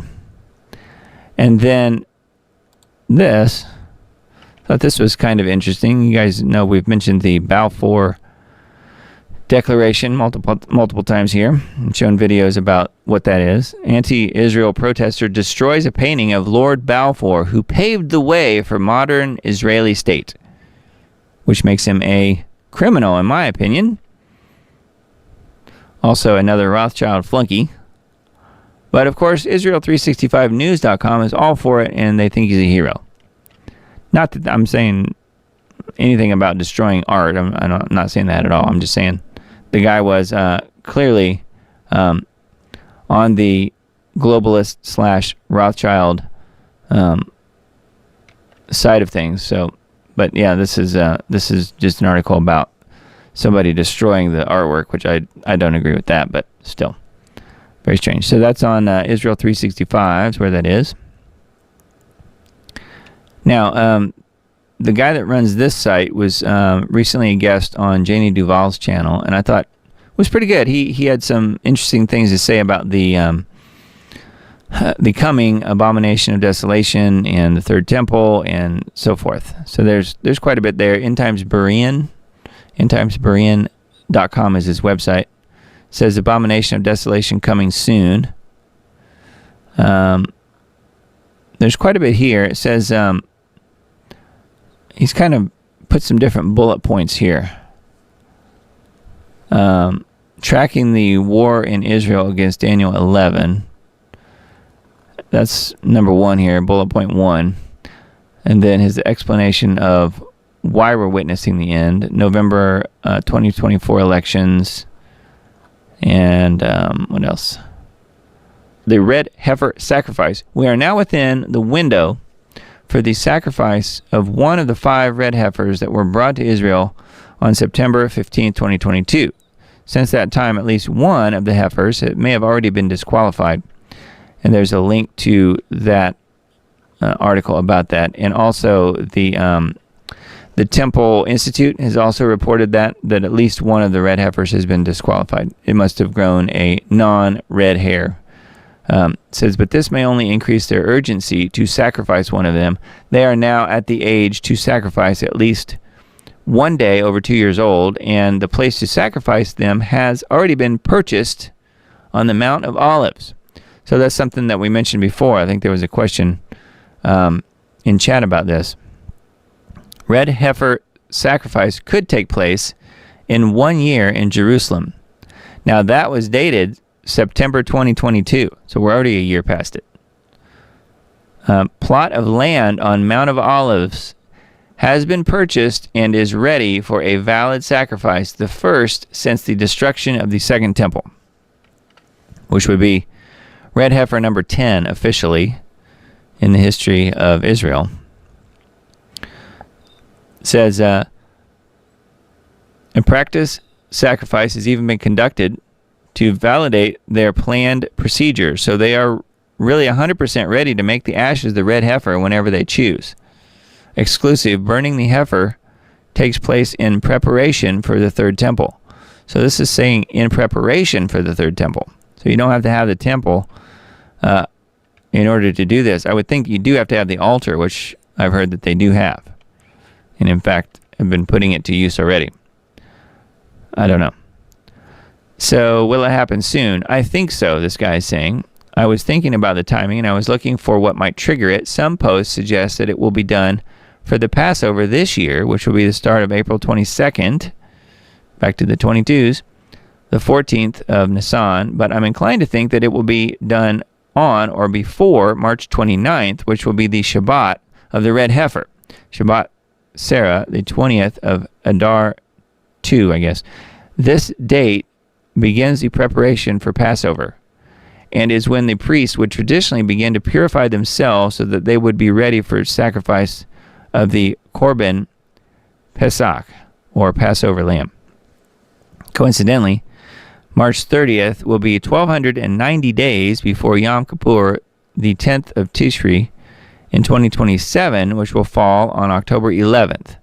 This makes it all possible for the abomination of desolation. And some of my friends in band had recommended that I watch the video with this guy in it. I didn't pull it up today, but I did watch it. It's on Janie Duvall's channel if you want to find it. It's talking about the temple. I think it's the most recent video as of right now. And basically this guy here that's written this book and whose words I just read is really thinking that the timeline is that Jesus will return in 2027, and puts forth his reasons for that, for thinking that, and then in a very similar way to a lot of the things that I have done. And so people were telling me I needed to see what he was reporting on. I do think it's valid. I think he's made a lot of really good points. I don't really agree with the timing necessarily, but it is interesting for sure. And I think this site has some pretty good info on it.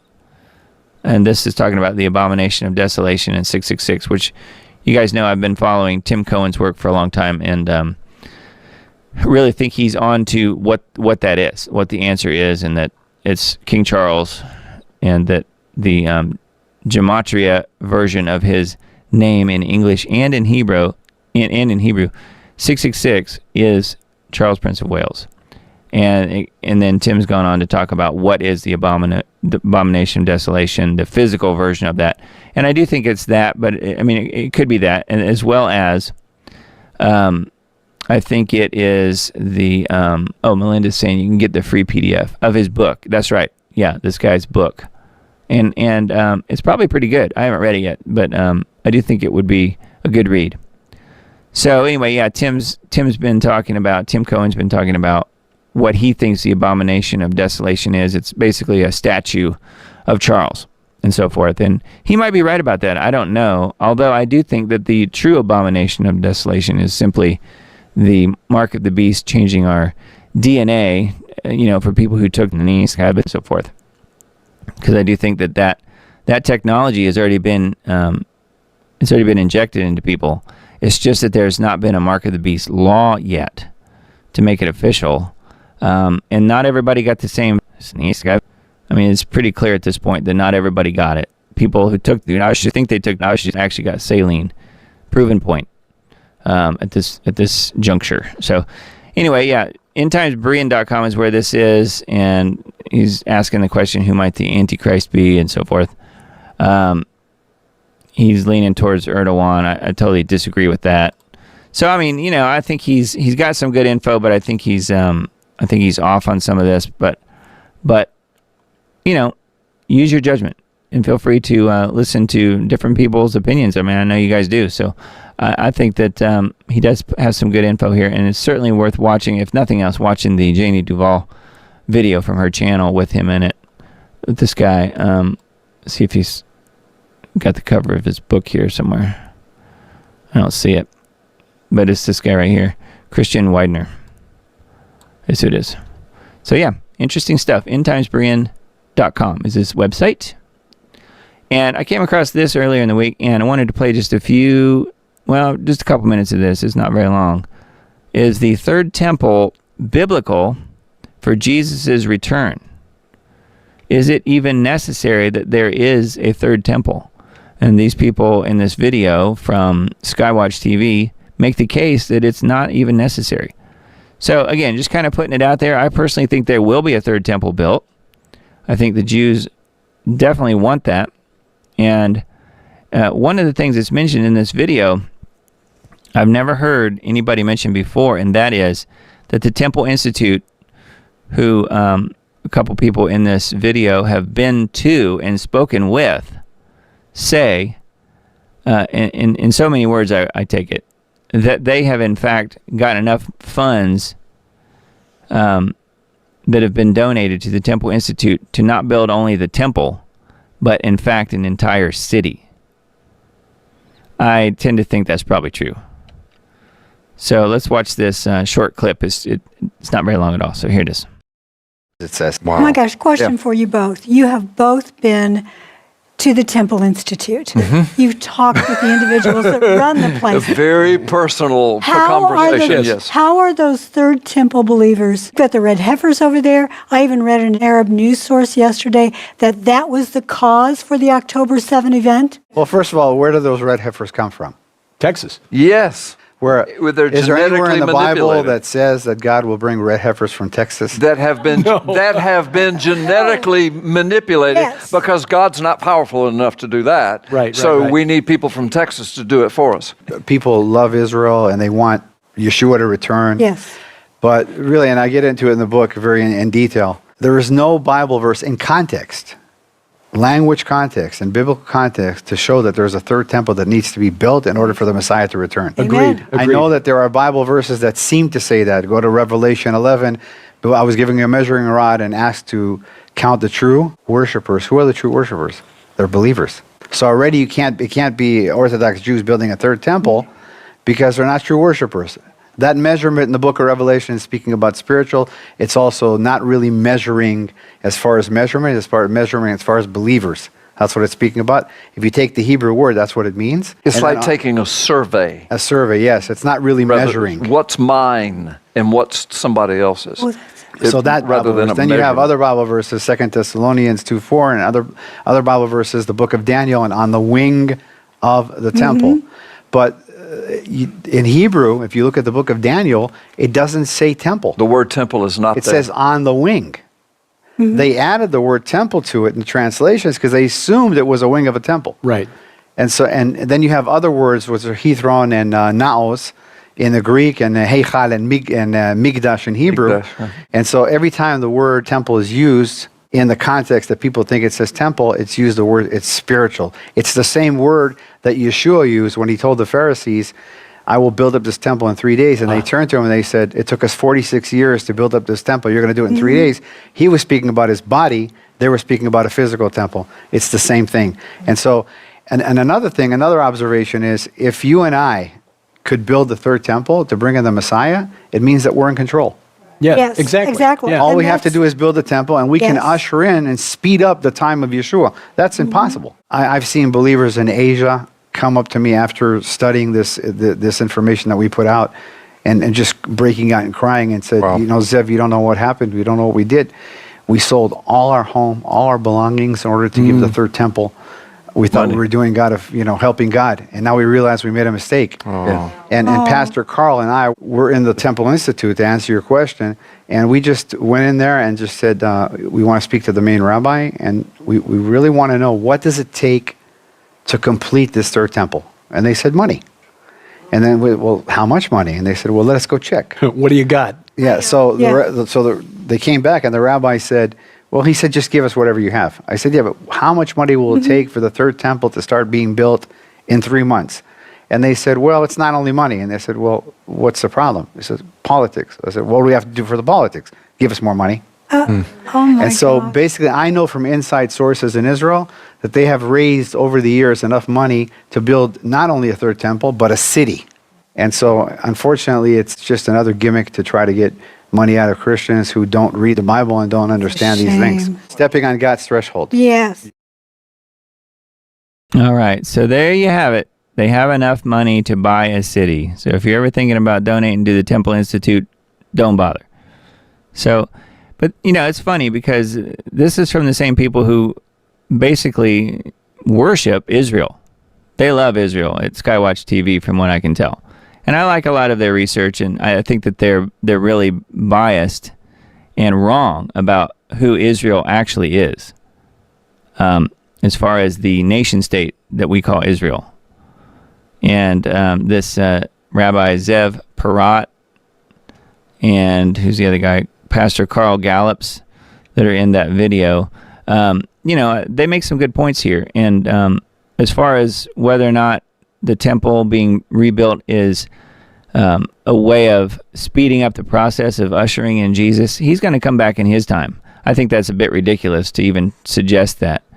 To me, it's more of a mile marker. When the temple is built, we will know that when Christ does return, he will be doing so at his own selection. He will be deciding when that will be. It's not like you can build a temple to make Jesus do something. I think that whole premise is a bit ridiculous. But anyways, that's what they're mentioning here in the video. But I thought that was really interesting about what they talked about with the Temple Institute. And we've talked about the Temple Institute multiple times on this show. And they do tend to put out a lot of stuff on their Facebook page. And you can kind of get an idea of what they're trying to build here, just with this little video playing. Look how massive it is. So there's some pretty amazing things on this page, and they have some good videos actually about the red heifers that I watched when they first brought them there, when they first brought them to Jerusalem in 2022. So yeah, there's some interesting videos on there for sure. As far as whether or not it has to happen before Jesus returns, I would say that that's up to Jesus. But I think that there's a good chance that it will. I really feel like the Orthodox Jews really want their temple. I do think that if there's a rather large earthquake and something happens, they will say it's God's will if something happens to the mosque, to the Dome of the Rock and Al-Aqsa Mosque on the Temple Mount, which of course is where they want to put it. So if that happens before too long, I think there's a really good chance they will say, yeah, it's definitely God's will. Look what it did to the Dome of the Rock or to the mosque or whatever, and we need to build our temple now. And I do think that it can be done pretty quickly. So I don't know. We'll see. But I came across that video and that additional information this week, so I thought I would pass that along, and that's something we talk about fairly often on this show. I also found this and thought this was interesting. I'm going to need to send this one to my good friend Anthony Patch. I think he will like the whole premise behind this article. It's CoinDesk, which is a, I guess, Bitcoin-related site. I got the mark of the beast, and it will hold my Bitcoin. There's a lot of overlap between Bitcoiners and body hackers. CoinDesk editor, this person, Bailey, traveled to Austin to explore that crossroads and become a Bitcoin-holding, literally, cyborg. So happy that they took the mark of the beast, which of course is not the mark of the beast because you're not injecting it through a using nanoelectronics and stuff in the knees, just like I should do it.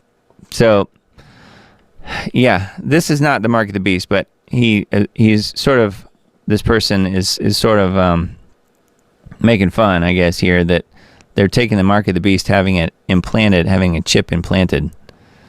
That has something to do with Bitcoin.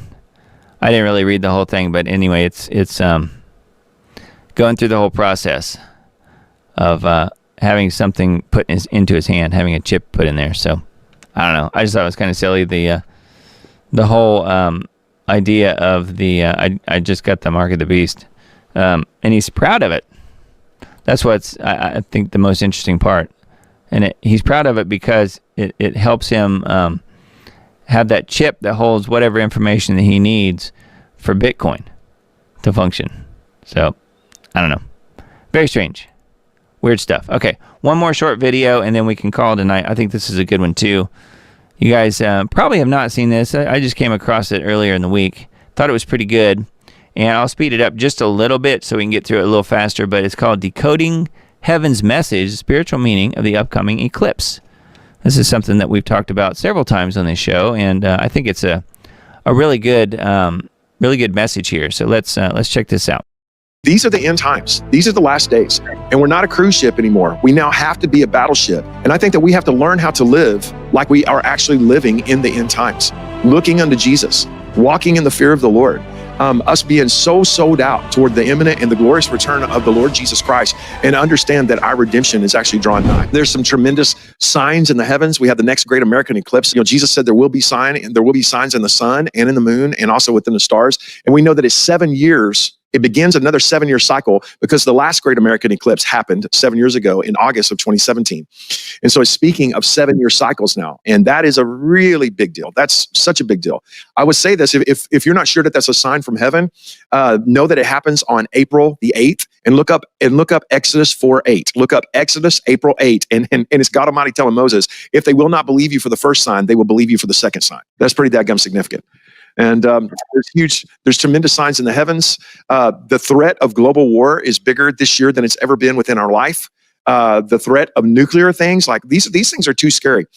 They are scary things. These are the end times. These are the last days. And we're not a cruise ship anymore. We now have to be a battleship. We have to know where to find hope, how to find hope, and how to tap into the power of God. God Almighty does not want anybody to live a powerless life this year, no matter what the future holds. You mentioned eclipses, and I know historically, I think God speaks to the Jewish people through the moon, and through the signs in the moon, and the Gentiles through the sun. And so when you have an eclipse coming, it's literally the moon coming in front of the sun. And so it's kind of the culmination of these things. And so we've got blood moons, we've got eclipses. And I remember several years ago, there was a whole thing about the blood moons.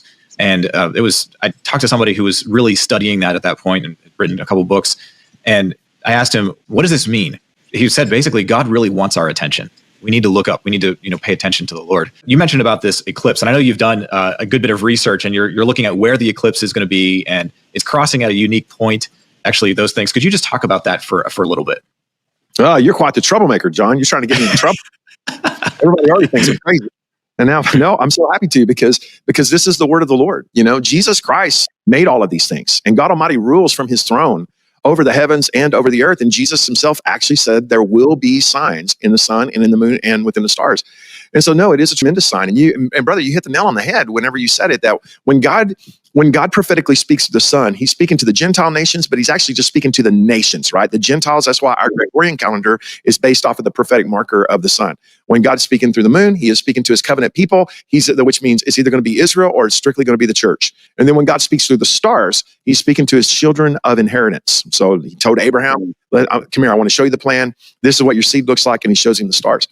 So when we see this eclipse take place, in order for us to understand the eclipse and what God is speaking through the eclipse that's taken place this year, we need to go back 7 years and know that whenever 7 years ago in August 2017, when that eclipse happened, you're like, well, those eclipses happen all the time. It was the first great American eclipse that had happened since 1776. So there had never, since the founding birth of our nation, right at the time of the birth of our nation, God declared a word through the Son about our nation being among the nations now. That happened in 1776. We've had many eclipses, but not one that only touched the United States. And it entered in at Salem, Oregon, and it went across 7 cities named Salem, and it exited out of Fort Sumter, where the Civil War actually began. And at the time that, on the day that it went across, there was actually a race riot that was taking place in Charlotte. It was actually taking place there. Now, this next great eclipse that is going to take place is going to happen on, April the 8th, which is at Passover time, which is amazing to me. This is going to happen at Passover. It's going to happen on April the 8th. And it is going to enter in through Eagles Pass, Texas. And it's going to come across, it's going to come right across my ranch. And it's going to enter out through the northeast. And where it crosses the first line, so it literally creates an X across the United States. And you're like, well, that means we're being X'd out. Well, in Hebrew, the X means a prophetic sign. It means the signature of God. That's what it actually means. And so where it actually crosses over at is a place called Little Egypt. And so we know Memphis is there. That is an Egyptian name. All those cities that are there in that one area is called Little Egypt. And that's where the two lines actually intercept. We have actually taken a NASA photo and shown down to the square foot of where they intersect at. And they intersect on a street that is called Salem. Now remember, the first one came across 7 different cities called Salem. And the dark of it is only 70 miles across. And it literally came over the top of 7 different cities in 7 different states named Salem. The next one crosses over, and where they intersect is literally on a street called Salem. So like, well, what is that? Well, it is literally Jesus. It's the Prince of Peace. So we know like Jerusalem, right? The city of peace, right? Absalom, son of peace. We know that Jesus is the Prince of Peace. And it's screaming to us, look unto Jesus. Look unto Jesus. Our nation was founded upon principles of looking unto Jesus, and we cannot let that go. We have to hold on to that. There's a peace that is found on the other side of war. There is a peace, a shalom of the Lord that is only found from his presence. And God Almighty is definitely calling his people back into his mighty presence. Yeah, so kind of interesting there, huh? I like what they're saying, but you noticed I was circling the lapel pins here that I happened to notice. I like what they're saying, but I don't like their lapel pins because that tells me they bought the lie about the little Israel flag with the American flag there. But anyway, it's okay. It's still good information. I'm not going to throw it out just because of their lapel pins. But I do think the guy talking here, Pastor Troy Brewer, I guess, had some pretty good information. I don't know if he's a pastor. It just says Troy Brewer down here. So yeah, that's on Charisma News is the YouTube channel, but we'll link to this one in the Substack post that I do on Tuesday as well. You might be wondering, why Tuesday? Why not Monday? Well, Tuesday, it's going to take me a little while just to get all of the links to the show and everything put out. That will all happen tomorrow, and then I want to send in the same email the embedded link that will take you to the YouTube safe version of this show as well. So we'll do all that in one email. I'm just trying to keep from emailing you guys too often through Substack, but because if I do, then people get mad and unsubscribe. So anyway, we'll just we'll try and get that out as soon as possible on Tuesday, and it'll have all the links for all the articles and everything that we talked about tonight. So anyway, I think that's it. That's it for me tonight. So thank you guys for hanging with me. There's the store. If you're so inclined and want to help with what I'm doing, you can buy a shirt, buy a mug, maybe some stickers, We've got the new hoodies available as well, and all kinds of new products there for the Diamond Report and some of my other businesses, I guess you could call it. It's really just my music business, and then the other show here that you'll see mugs and things with the logo on there is End Times Dates. It's not really a business. It's just a separate show, part of the Diamond Report, and various things on here. So if you want to help support the Diamond Report, that's the best way to do it. I don't have any sponsors. There's no advertising. There's no commercials popping up. The only way you would see a commercial is if you're first joining the Rumble live stream. Rumble automatically inserts some ads in there, but they do that without. That doesn't come to me. That's just it's just their part of their platform. That's how they pay for everything being free. But yeah, if you guys have anything specific for me, feel free to message me through Band. Band's a good one, and Miss Emily put the link for Band in the chat on both YouTube and Rumble, so you can definitely join through there if you want to. Band is a really easy thing to sign up for. You can do that totally for free, and people seem to like it. It's a non-censoring social media platform. Imagine that. There are not very many of those around, but Band is certainly one of them. I think they're doing a good job. We're using Band for some other folks that I work with. And it seems like it's been really good as far as that goes. There's no censorship, which is really great. So join the Band group if you want, and you can check out the shop if you have a chance. But the main thing is make sure you're on this list, on the Diamond Report Substack list. So diamonddisc.substack.com is what it is. And just go there and drop in your email address, and we can stay in touch that way, and you'll get all the links, all the goodies and stuff that I email out on probably Tuesday, like I said. So we'll plan to do that. And in the meantime, I hope you guys have a really blessed weekend. Well, the weekend's over, I guess. Have a really blessed week coming up. And yeah, we'll see what happens tomorrow. I'm not really convinced that March 11th this year is going to necessarily be anything special, but we'll wait and see. I mean, who knows? We are quickly approaching the what I would term as the Great Tribulation. And we're about a year out from that. But so because of that, I feel like things are ramping up even more, almost daily. And so we'll just have to keep the Lord close. Stay close to Jesus and make sure that you're doing His will as much as you possibly can. That's what I'm trying to do. It's really hard. It's really hard to do, but just know that we are brothers and sisters in Christ, and I thank you guys for your continued prayers for myself and my family, and pray for you guys as well. So hope you guys have a really blessed week this week, and we'll plan to do it again a week from now, which will be, I guess, St. Patty's Day, right? On the 17th, next Sunday. So yeah, we'll get together again then. So in the meantime, we've got a pretty good video here called "Let's Start a War So You Can Go Die." So on that note, we'll close with that, and we'll hope you guys will come back here and join me again next Sunday night at 10 p.m. Central. See you then. Blessings to you all.